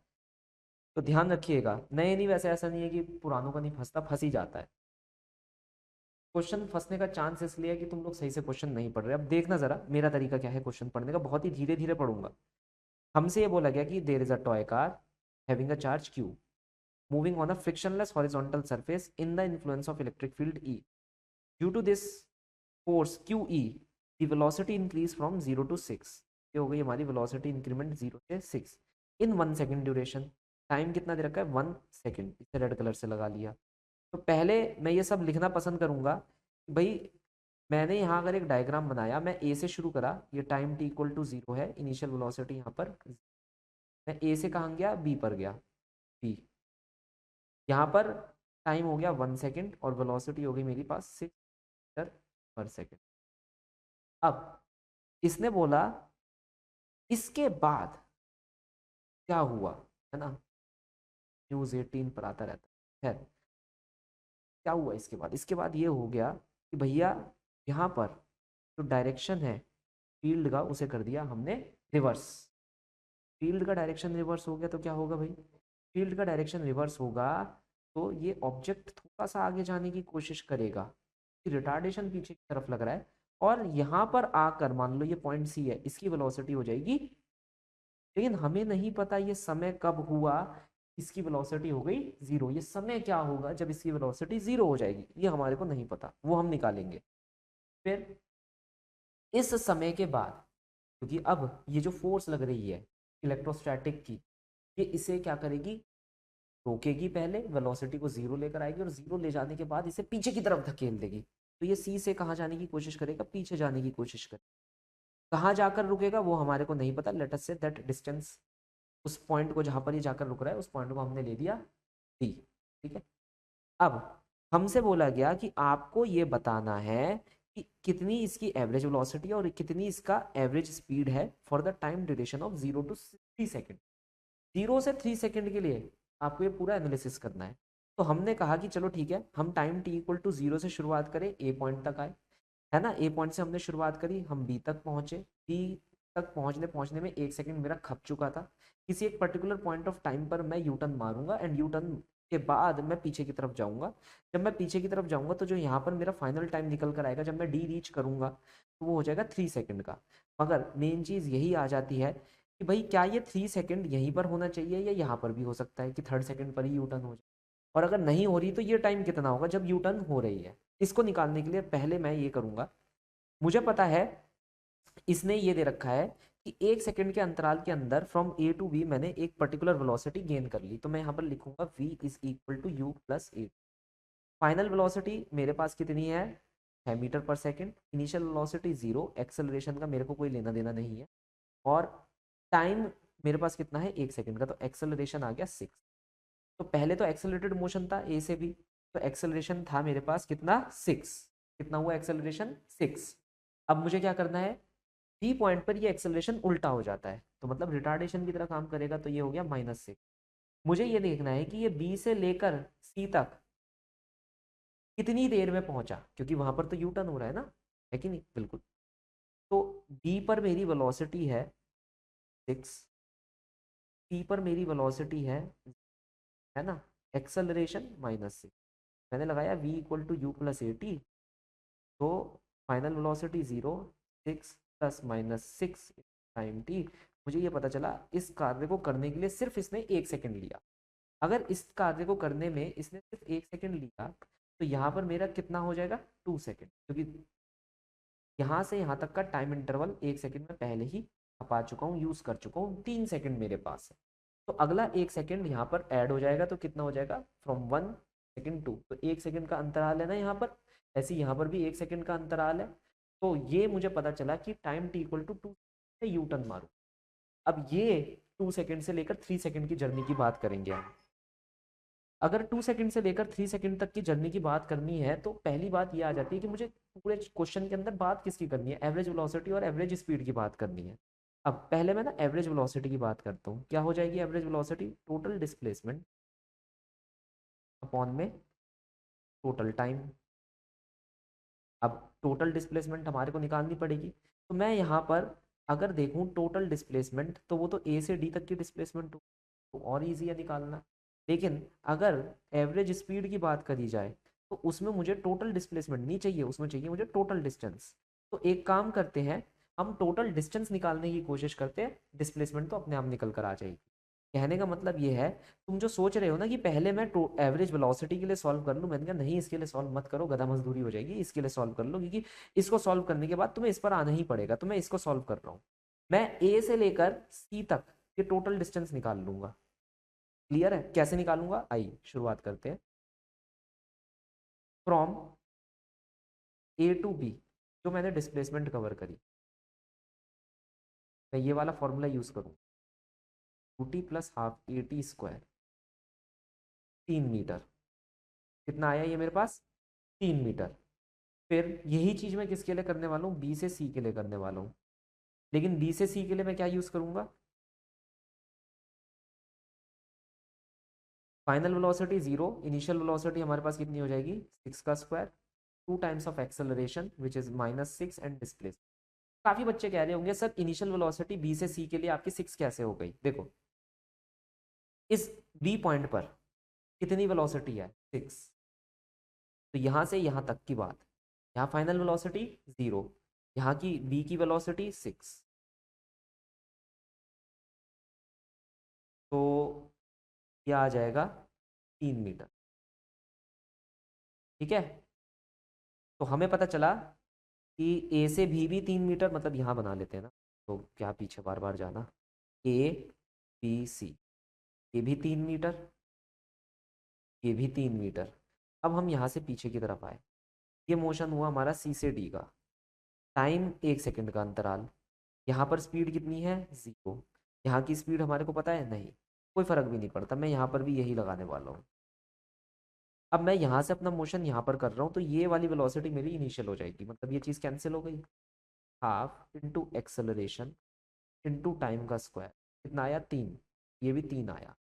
अब अगर मान लो मुझे डिस्टेंस निकालना है तो सबको ऐड कर दूंगा, कोई फर्क ही नहीं पड़ रहा मेरे को, 3 और 3 6 और 3 9 मीटर। लेकिन अगर मुझे डिस्प्लेसमेंट निकालनी है तो मुझे ये देखना होगा मैं आगे कितना गया और पीछे कितना आया, पीछे जितना आया उसे नेगेटिव करना पड़ेगा, तो कितना आंसर आ जाएगा हमारे पास, 3 मीटर। अब मान लो मुझे एवरेज इस वेलोसिटी निकालनी है, डिस्प्लेसमेंट हुई 3, टाइम हुआ 3, टोटल टाइम 3 सेकंड का है, तो आंसर आ जाएगा 1। एवरेज डिस्टेंस निकालना है तो 9/3, आंसर आ गया 3, तो 1,3। ठीक है, तो एवरेज वेलोसिटी आ रही है मेरी 1, और एवरेज वो एवरेज स्पीड, गलती से मैंने लिख दिया एवरेज स्पीड, एवरेज स्पीड मेरे पास निकल कर आ रही है 3। ऑप्शन नंबर बी हमारा करेक्ट सोल्यूशन हो। अगला क्वेश्चन क्या कह रहा है, we are having a stone which is falling free under the influence of the gravity, it covers a distance h1 h2 and h3 in the first 5 second, the next 5 second and the next 5 second, the relation between h1 h2 and h3 will be equal to। तो बहुत ही प्यारा question है। अब फटाफट से तुमने लगा लिया होगा कि हाँ ठीक है, मैं Galileo law of odd number वगैरह लगा दूंगा और उससे आ जाएगा, लेकिन चलो ठीक है, तब भी क्या कह रहा है, हम क्वेश्चन को बिल्कुल बेसिक लेवल से इसे पढ़ने की कोशिश करेंगे, है ना, और फिर देखेंगे कि क्यों इसका आंसर जो है तुम लोगों को बहुत ही एक्सपेक्टेड लग रहा होगा। स्टोन फ्रीली फॉल कर रहा है अंडर द ग्रेविटी, मतलब उसकी इनिशियल वेलोसिटी 0 है, कांस्टेंट एक्सेलरेशन -g उसके ऊपर काम कर रहा है। It cover a distance h1 h2 h3 in the first 5 second, पहले 5 सेकंड के अंतराल के अंदर वो h1 डिस्टेंस कवर करता है, फिर अगले 5 सेकंड के अंतराल पर वो h2 डिस्टेंस कवर करता है, और फिर अगले 5 सेकंड के अंतराल पर वो h3 डिस्टेंस कवर करता है। क्लियर? अब अगर हम बात करते हैं इसकी Galileo law of odd number, ध्यान से देखना, पहले 1 सेकंड के अंदर कितना डिस्टेंस कवर कर रहा था वो, मान लो h1, फिर अगले 1 सेकंड के अंदर वो h2 कवर कर रहा था। अगर हम यहाँ रेशो निकालते हैं h1 रेशो h, वो आता है 1:3, और ऐसे ये चलता रहेगा, ऐसे ये चलता रहेगा। अब यहाँ पर ये क्या है, 1 सेकंड, 1 सेकंड, मतलब ये क्या चीज़ हो जाती है, ये हो जाता है टाइम इंटरवल, ये हो जाता है हमारे पास टाइम इंटरवल, है कि नहीं। तुम्हें एक चीज़ पता है, यहाँ पर और यहाँ पर ये टाइम इंटरवल कांस्टेंट, तो अगर हम ये इनकी रेशोज अगर निकालते हैं तो ये रेशो हमारे पास 1:3, मतलब ऑड नंबर की रेशो में निकल कर आ रहा है। अगर मान लो मैं H3 रेशो H2 निकालूंगा तो देन इट विल बी क्या 3:5, ऐसे करके ये सब काम चलता रहेगा। तो हमें ये पता चला यार यहाँ पर भी तो यार ये जो टाइम इंटरवल निकल कर आ रहा है ये काफ़ी हद तक क्या है, कॉन्स्टेंट है। मैंने लिखा यार अगर मैं मान लो H1/H2 निकालता हूँ तो मेरे पास कितना आ जाएगा, H1/H2 आएगा 1/3, है कि नहीं। मतलब H1 को मैं लिख सकता हूँ H2/3। ऐसे ही अगर मैं किसकी बात करूँ, H1, H2 और H3, अगर मैं H2 और H3 की बात करूँ, H2/H3 जो आएगा 3/5, दैट इज मैं H2 को लिख सकता हूँ H3 × 3। इसका मतलब है मैं यहाँ पर ये भी लिख सकता हूँ कि H2 की वैल्यू अगर 3 टाइम्स ऑफ H1 है, यहाँ पर से इस इक्वेशन को अगर मैं यहाँ लगा दूँ, मैं लिखूंगा 3 times of H1 will be equal to H3 3/। तो 3 से 3 को मैं कैंसिल आउट कर सकता हूँ, तो इसका मतलब है H1 की वैल्यू आ जाएगी H3/5। तो यहाँ पर H1 H2/3 के बराबर है और H3/5 के बराबर है कि नहीं। आंसर कितना इजी तरीके से हमारा आंसर निकल कर आ गया भाई। सब्सिक्वेंट टाइम इंटरवल के अंदर जो हम डिस्प्लेसमेंट कवर आउट कर रहे हैं फ्रॉम द प्रीवियस जो हम पढ़ चुके हैं उससे, ये पर्टिकुलर एक ऑप्शन हमारे को दिखाई पड़ रहा है। पढ़ रहा है नहीं पढ़ रहा, यस बिल्कुल पढ़ रहा है। ठीक है, अब मान लो कोई कहे सर ये तो वो हो गया भाई जो आपने क्लास में पढ़ाया था, मान लो मैं वो क्लास मिस कर देता हूँ, फिर मैं इसको कैसे निकालूंगा। मैं कहा, ठीक है फिर भी निकाल सकते हैं, देखो कैसे निकाल। तुम ये देखो, हम शुरुआत यहाँ से करें u = 0 से, ये टाइम t = 5 सेकेंड ले लिया, ये भी टाइम t = 5, मतलब अलग अलग पहर है। अब एक चीज़ देखना, मैं यहाँ पर छोटी सी चीज़ चेंज करने वाला हूँ। ये H1 हो जाएगा, यहाँ से यहाँ तक का डिस्टेंस मान लो मेरे पास S है और ये H2 हो।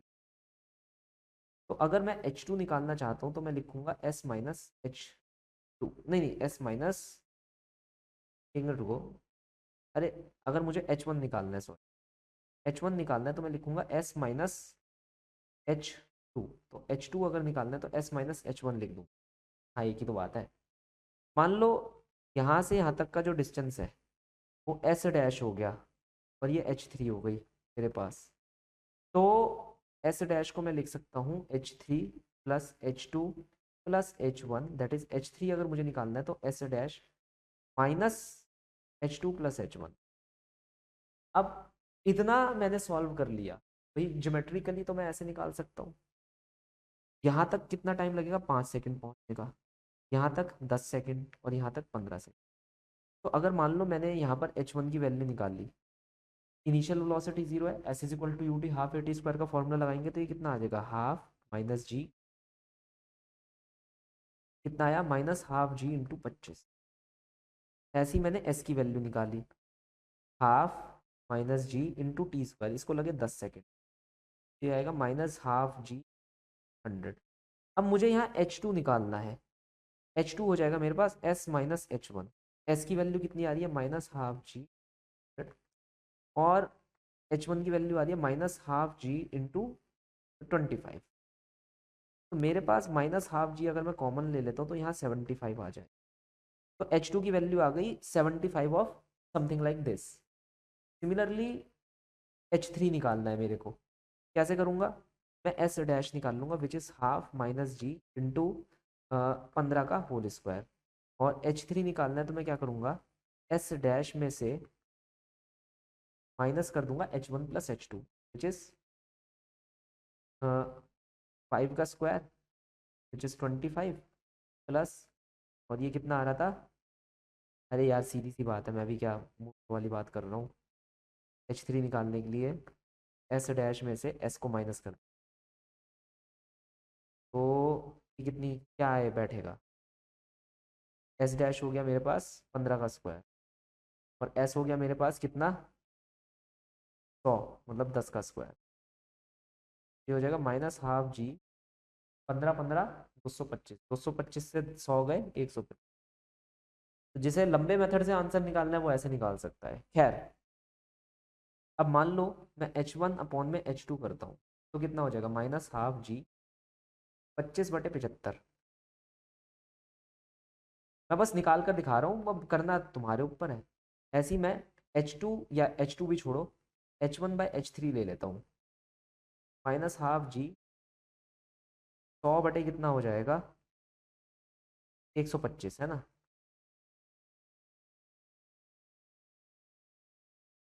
Okay, I do think so. सब कुछ अगर सही करा है तो आंसर आएगा, नहीं करा है तो तुम आंसर निकालोगे, और क्या ही कर सकते हैं। तो काट देते हैं, 5×10, 25 पे काट के जाएगा ये हमारे पास। 25 चौका 100, 4/5। ये गड़बड़ हुई है भाई। अरे यार, H1 की वैल्यू 25 थी, 100 कहाँ में है।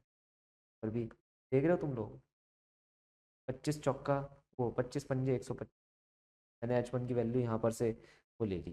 तो ये छोटी मोटी मिस्टेक्स मत करना। खैर, तो हमारे पास आंसर तो आ गया ना, H1 = H2/3 और H1 = H3/5।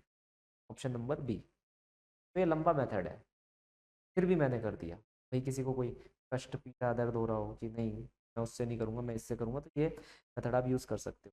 A boy standing at the top of the tower of 20 metre height drop a stone.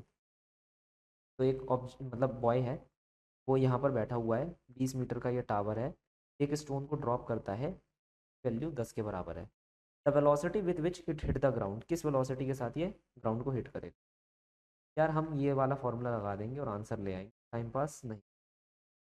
तो ये हो जाएगा हमारे पास √(u²) विच इज़ 10 माइनस का, और एस एस एस एस, तो ये आ जाएगा हमारे पास 20 की वैल्यू आ गई हमारे पास, 20 metre per second. Option number A will be the correct solution for the following problem.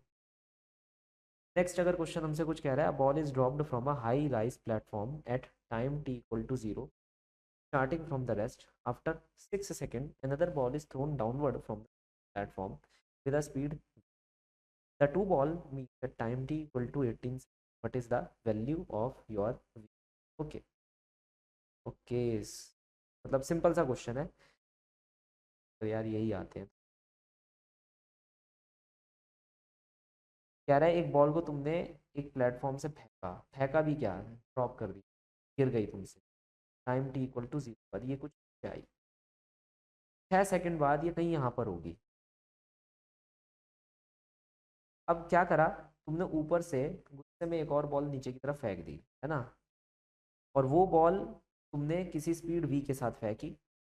अब हुआ क्या कि कहीं ना कहीं ये टाइम t = 6 सेकंड पर तुम फेंक रहे हो, ये भी ध्यान रखना।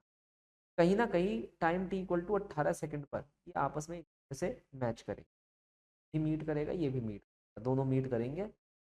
धंधा तो इनके पास कुछ है। ओके, अगर तुम लोग ये ना करते तो आज ये सवाल हमें सॉल्व ना करना पास है, इनके पास काफ़ी है ना बनाने के लिए ऐसे सवाल। तो यहाँ पर आकर ये दोनों क्या करते हैं, मीट करते हैं।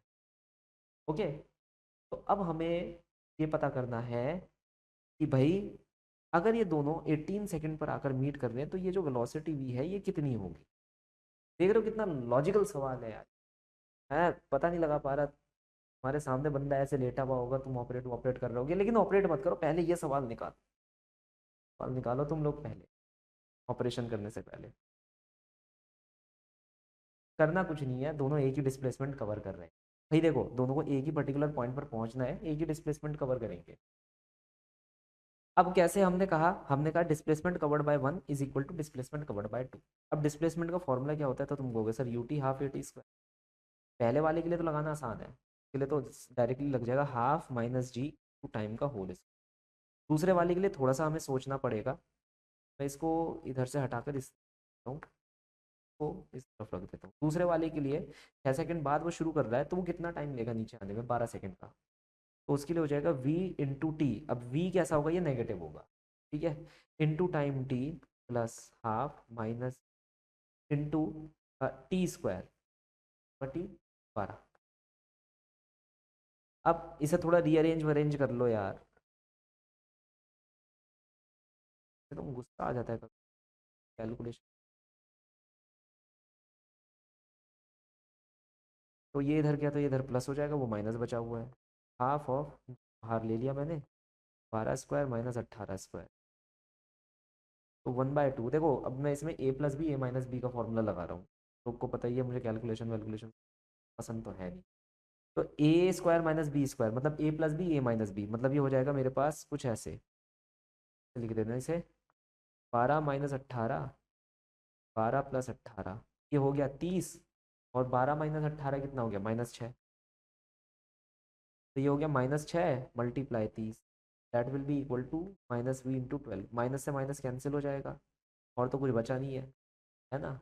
और 6 × 2 = 12, और ये 2 कटेगा 15 पे, और ये 7.5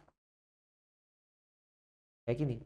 तो और कुछ बच रहा है यहाँ पर, अरे जी भी तो बच रहा है, जी तो बच गया 10। तो 7.5 × 10 कितना हो जाएगा, 75, 75 मीटर पर सेकेंड। तो आंसर यहाँ पर क्या होगा हमारा, option number A, 75 metre per second will the correct solution for the following problem. A particle start its motion from rest under the action of constant force। मतलब अगर एक particle है उसके ऊपर कांस्टेंट फोर्स लग रही है तो उसका acceleration constant, simple as that. If the distance covered by it in the first 10 second is s1, then distance covered in the 20 second is s2। तो हमें s1 और s2 को क्या करना है, यहाँ पर कंपेयर करना है। इनिशियल वेलोसिटी कितनी है, 0। s1 कितना हो जाएगा, ut plus half into a into t का होल स्क्वायर। सिमिलरली s2 निकालूंगा, तो 0 + हाफ a इंटू टी का whole square, total time 20 second. देखो इसने यहाँ पर दे रखा है covered in the first 20 second, मतलब 0 से लेकर 20 तक की बात कर रहा है। तो अगर मान लो मैं यहाँ पर इन दोनों को डिवाइड कर देता हूँ, कैंसिल कैंसिल, तो 4s1 = s2। ये हमारे पास ऑप्शन देखने को मिलेगा। कौन सा ऑप्शन है ये, ऑप्शन नंबर सी। क्या है, option number C, that will be the correct solution following problem. आगे बढ़ते हैं। Okay, a particle move in a straight line with a constant acceleration, it changes the velocity from 10 meter per second to 20 meter per second while passing through a distance of 135 meter in t second। we have to find the value of t। well, देखो यहाँ पर ये कह रहा है एक particle जो है वो एक पर्टिकुलर लाइन पर चल रहा है, वो 135 मीटर यहाँ पर कवर करता है कितने टाइम में, t सेकेंड्स के। यहाँ पर उसकी जो वेलोसिटी है 10 है, यहाँ पर जो उसकी वेलोसिटी है वो 20 है। बताओ ये टाइम t कितना होगा। मैं कहूँगा v = u + at लगा दिया, लेकिन ना a का पता है ना t का पता है। अगर a का पता करना है तो v²u² 2as लगा देता हूँ, क्योंकि एक्चुअली डिस्प्लेसमेंट गिवन है। 20² 10² times of acceleration which and 130। तो 400 में 100 गए तो कितने हो जाएंगे, 300, 300/135/1। ये हो गया हमारे पास एक्सेलरेशन। अब क्या करा हमने, यहाँ पर लगा दिया, तो 20 = 10 plus acceleration is 1/2 into the time T. इतना गंदा आंसर निकल कर आएगा कि तब भी है। ये कितना हो जाएगा, 20 में से 10 गए, 10/135।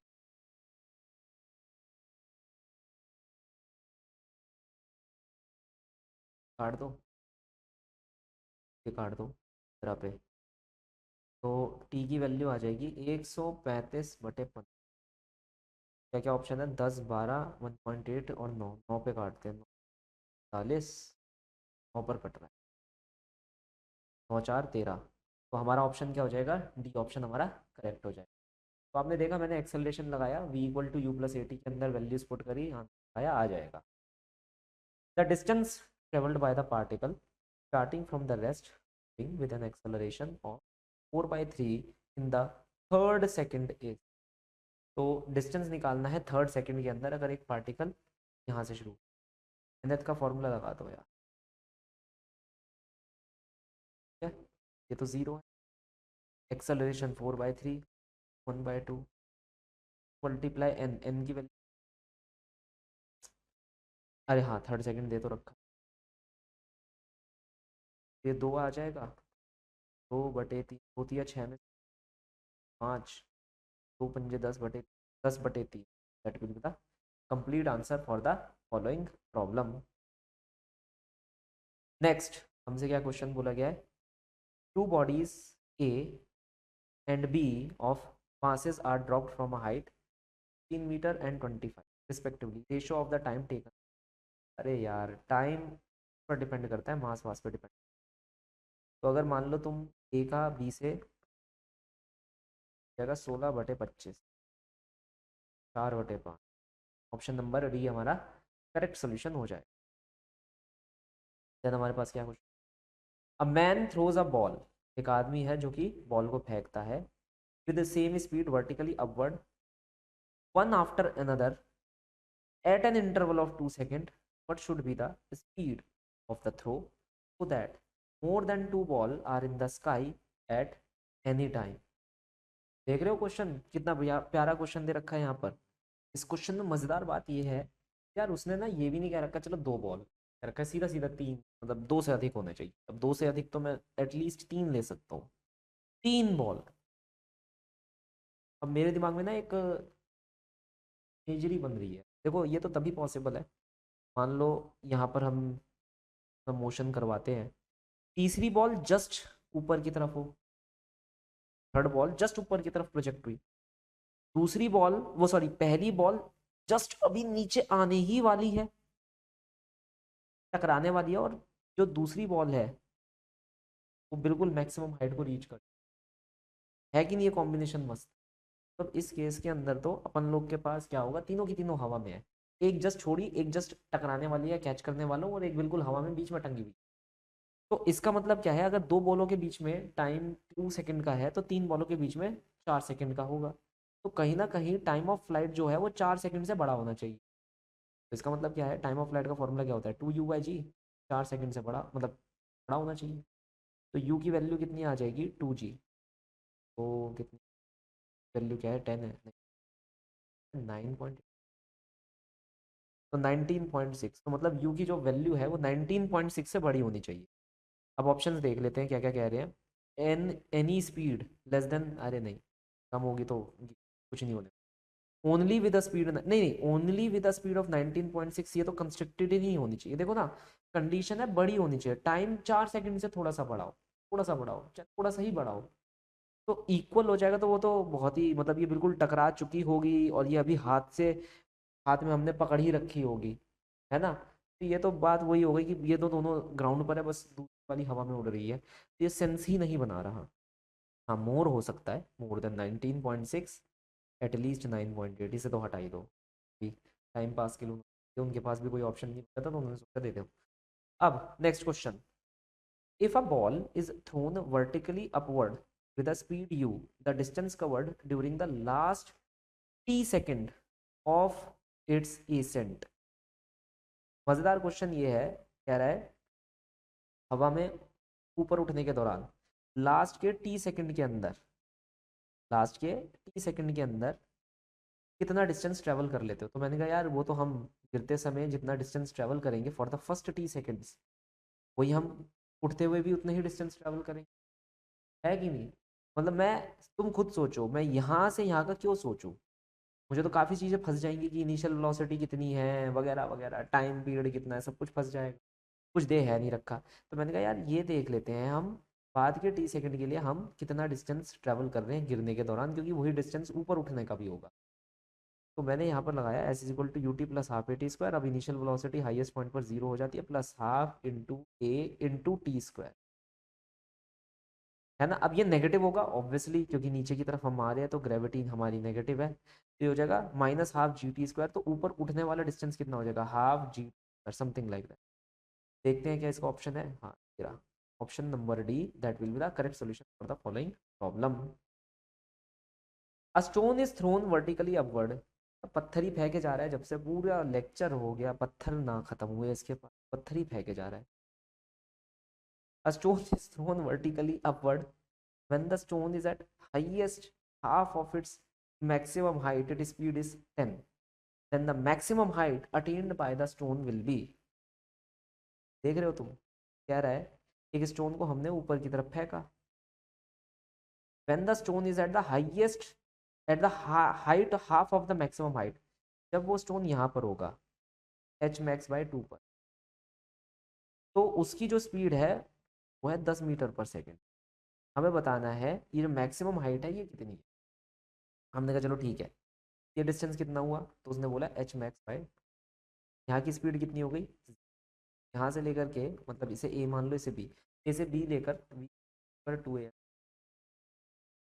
तो वी हो गई फाइनल वेलोसिटी 0, इनिशियल वेलोसिटी हो गई हमारी 10 का होल स्क्वायर, एक्सेलरेशन इज -10 क्योंकि इसने खुद ही दे रखा है, और एच मैक्स से इसे कैंसिल कर दो, ये हो जाएगा -100/10, 1 मिनट रुकना, 10 हो जाएगा, अब सही है। तो ये आ रहा है मेरे पास 10 मीटर, 10 मीटर हमारा ऑप्शन में भी है, 10 metre will be the correct solution for the following problem. In the car, if a car, sorry, if a car at rest accelerate uniformly to a speed of 144 km per hour in just 20 second, it cover a distance of, तो अगर एक car rest पर है वो accelerate कर रहा है uniform with speed, तो कितना डिस्टेंस वो कवर कर लेगा, क्यू हमारा 0 हुआ, और फाइनल वेलोसिटी हमारे पास 144.5/18 किलोमीटर पर आवर को मैंने मीटर पर सेकेंड कवर कर लिया, और यहाँ से यहाँ आने में जो टाइम लिया वो कितना, मैं क्या लगाऊंगा, v = u + 80, ये हो जाएगा 144/18 इक्वल टू इनिशियल वेलोसिटी, रुको यार, मिनट रुको, चलो अब छोड़ो, अब लगा दिया तो लगा दिया, तो एक्सेलरेशन मेरे पास कितना निकल कर आ जाएगा, 5 चौक 20, 4 सत्ते 14, 2 दूनी 4, या 6, 2 चिंग 12, 18 तिया, 18 दूनी, तो एक्सेलरेशन की वैल्यू आ रही है 2 मीटर पर सेकेंड। अब लगा देते हैं ये वाला, v² u², 2as, क्यों, मैंने पहले एक्सेलरेशन निकाल लिया, अरे देखो ना यार, मेरे दिमाग में यही फॉर्मूला आया, मैंने लगा दिया, ठीक है। अब मुझे क्या पता था इससे मैं एक्सेलरेशन निकाल पाऊंगा, क्योंकि मैंने देखा यहाँ वेलोसिटी इनिशियल फाइनल दे रखी है, निकालना डिस्टेंस था। अब मैं सोच रहा था v² u² 2as लगा दूं, लेकिन उसके भी a की जरूरत पड़ जाएगी, तो मैंने v = u + 80 लगा दिया। अब एक्सेलरेशन मेरे पास आ गया है, तो मैं शांति से s की वैल्यू यहाँ पर क्या है निकाल पाऊँ। ये तो बात क्लियर हो गई हमारे पास, ठीक है। तो अब यहाँ पर आंसर कितना निकल कर आएगा, v² की वैल्यू कितनी हो जाएगी, इसे काट सकते हैं हम, काट दिया, 24 है ना, बाद में 4 4 8 कितना, 12 12, 8 6 48, ये हो जाएगा 40 का स्क्वायर, वेलोसिटी, तो 2 × 2 × 1600/4 आया, तो आंसर आ गया हमारे पास 400 मीटर। केस आगे बढ़ते हैं। आज मतलब एक ऐसा, तो आप चाहते हो कि आप शांत रहो, जिंदगी को जियो, कभी कभार ये होता है कि ठीक है थोड़ा फिजिक्स को, फिजिकल को, थोड़ा पढ़ाई को साइड रखो, आज वो वाला मूड बन रहा है। और देखो मैं क्या कर रहा हूँ, सवाल सॉल्व कर रहा हूँ तुम लोगों के लिए, ये जानते हुए भाई तुम क्या कर रहे होंगे, पढ़ लो, कॉपी पेन निकालो और इनको सॉल्व करो। मुझे तुम्हारे घर का पता होता ना, वहां तक आ जाता मैं, फिर सवाल सॉल्व करवाता, एक एक बैठ कर सवाल सॉल्व। इतनी मेहनत अगर मैंने यहाँ पर खड़े रहकर करी है ना तू भी इतनी मेहनत कर सवाल को सॉल्व करने में। चलो अच्छी बात है, ऑफलाइन के अंदर तुम्हें, ऑफलाइन के अंदर कंट्रोल रहता है, ऑनलाइन में थोड़ा ये है कि तुम इधर उधर भागे। क्वेश्चन है, if a ball is thrown vertically upward with a velocity of 40 meter per second, then velocity of the ball after that 2 second will be।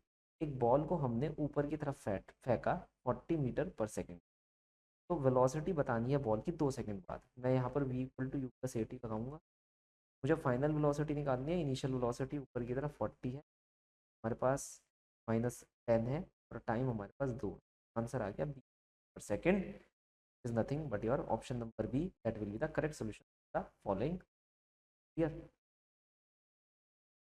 3 different object of mass m1 m2 m3 are allowed to fall from rest, है ना, from the same point along 3 different frictionless path। The speed of the 3 object on the ground will be, एक minute रुको, ये कह रहा है the speed of the 3 object reaching the ground will be.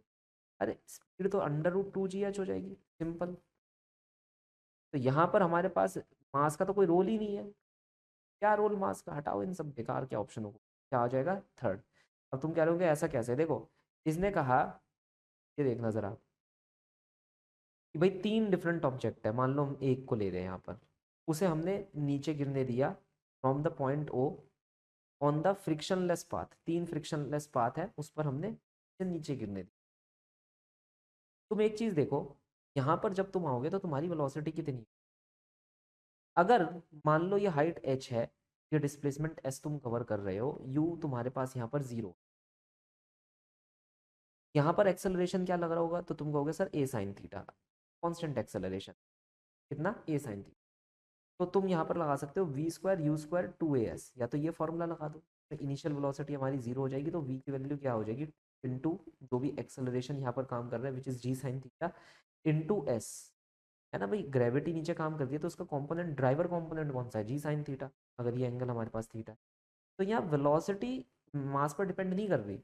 और अगर तुम यहाँ पर उससे निकालो, क्या होता है वो, वर्क पावर एनर्जी, तो तुम यहाँ पर कह सकते हो कि भैया यहाँ पर मेरे पास टोटल एनर्जी है mgh, और यहाँ पर जब आ जाऊँगा नीचे तो सारी की सारी एनर्जी कन्वर्ट हो जाएगी काइनेटिक में। तो अगर मैं इन दोनों को भी इक्वेट करूँगा तो √2gh का ही फॉर्मूला आएगा, मतलब मास तो आ ही नहीं रहा। इसलिए हमारा ऑप्शन नंबर क्या हो जाएगा, तो ऑप्शन हमारा करेक्ट हो जाएगा। किसी भी तरीके से करो, मतलब मास का तो कोई रोल नहीं होने वाला। अरे तो काइनेमैटिक्स इसलिए है। ओके, क्वेश्चन हमारे को क्या दे रखा है, the water drop fall at regular interval from the top of a 5 metre ground.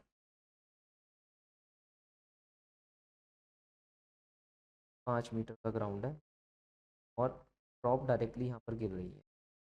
The third drop is leaving the tap at the instant when the first drop touches. ये पहली बूंद है जो टच कर रही है और थर्ड अभी सिर्फ निकल रही है। हमसे कहा गया how far above the ground is the second drop. ये सेकेंड ड्रॉप है, ग्राउंड से कितनी दूरी, ग्राउंड से क्या है, कितनी दूरी पर। अब एक ट्रिक मैं तुम्हें बता रहा हूँ, तुम्हें पता ही है मुझे ट्रिक व्रिक पर कोई भरोसा भरोसा नहीं है ना, मुझे पसंद है ये ट्रिक है, लेकिन ठीक है, अब एनालिसिस करने के बाद हम कुछ निकालते हैं। ऐसे किसी भी क्वेश्चन, ऐसे ही टाइप के किसी, तुम एक चीज़ ध्यान रखना, अगर तुम हाइट निकाल रहे हो, हाइट ऑफ द, मान लो तुमने बोला आरथ ड्रॉप, कोई एक आरथ ड्रॉप है, हमारे पास n ड्रॉप्स दे रखी है, n drops are given to you. मान लो तुम्हें n ड्रॉप्स दे रखी है, तुम आरथ ड्रॉप के बारे में बात कर रहे हो, जैसे हम सेकेंड ड्रॉप के बारे में बात कर रहे हैं, तो उसकी दूरी कहाँ से, सीलिंग से मैं बोलूँगा h r will be equal to n minus r का होल स्क्वायर अपॉन में n माइनस 1 का whole multiply by the height, जो टोटल हाइट तुम्हें दे रखी हो फॉलिंग की। तो यहाँ पर मैं बात कर रहा हूँ सेकेंड ड्रॉप की, तो r की वैल्यू हो जाएगी 2, n की वैल्यू 3, क्योंकि 3 ड्रॉप निकल रही है, पहली टकराने वाली है, तीसरी जस्ट निकल, ठीक है। हो n की वैल्यू 3 और h की वैल्यू हो जाएगी 5, तो 3 में से 2 गया 1, 3 में से 4। अब यहाँ से मतलब हुआ ये 5/4 मीटर, तो ग्राउंड से दूरी तुम्हें निकालनी है, तो 5 - 5/4 कितना हो जाएगा, 15/4 मीटर। हे ईश्वर, ये पूरा का पूरा सॉल्व करना पड़ेगा। 3.75। मुझे तो लगा चलो यार इसने कुछ अच्छा वैल्यू लिख रखी होगी। ठीक है, तो ये आया मेरा आंसर। इस तरफ कर देता हूँ फिर से। ये फॉर्मूला याद रखना, क्या है? Height of the rth drop from the ceiling will equal to n-r का होल स्क्वायर अपॉन में n-1 का whole square multiply height of the ceiling. ठीक है, पूरी सीलिंग की हाइट से मल्टीप्लाई कर देना, आपके पास आंसर आ जाएगा 5/4 का। टोटल में से माइनस कर दोगे तो ओवरऑल आंसर आ जाएगा। एक लाइन में आंसर आना चाहता है तो ऐसे ही आ सकता है, इसमें लॉजिक लगाने की कोई ज़रूरत ही नहीं। Okay, next question. Body is thrown vertically upward from the ground. It reaches the maximum height 20 meter in just 5 seconds. After what time it will reach the ground from its maximum height? एक body को हमने ऊपर की तरफ फेंका from the ground, ground से, तो it reaches maximum height of 20 metre, 30 metre तक ये पहुंचा। कितने टाइम में? 5 सेकंड में। बोला गया at what time it will reach the ground, कितने समय में ये ग्राउंड पे वापस रीच आउट करेगा फ्रॉम इट्स मैक्सिमम हाइट, मतलब यहाँ से यहाँ तक। देखो अगर कोई ड्रैग नहीं है तो सेम टाइम वाला है, इट्स जो टाइम ऑफ इवेंट होता है वही टाइम ऑफ डी होगा। हमारे पास ऑप्शन क्या आ जाएगा? ऑप्शन नंबर ये B will be the correct solution for the following problem. 5 second के अंदर आप वापस, तो ये भी खत्म हुआ। A stone is released with zero velocity from the top of the tower, reaches the ground in just 4 seconds.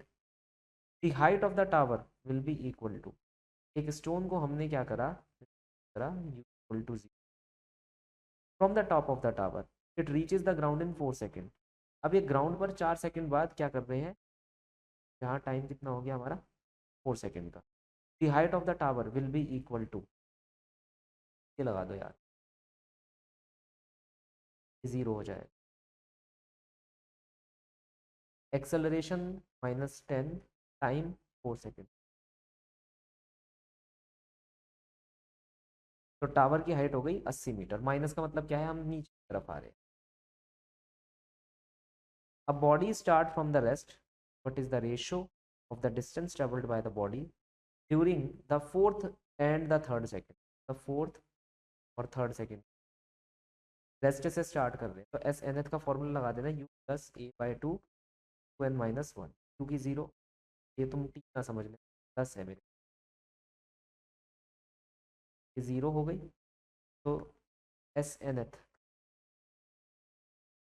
के ऊपर प्रोपोर्शनल है, तो 2 इंटू 4 -1,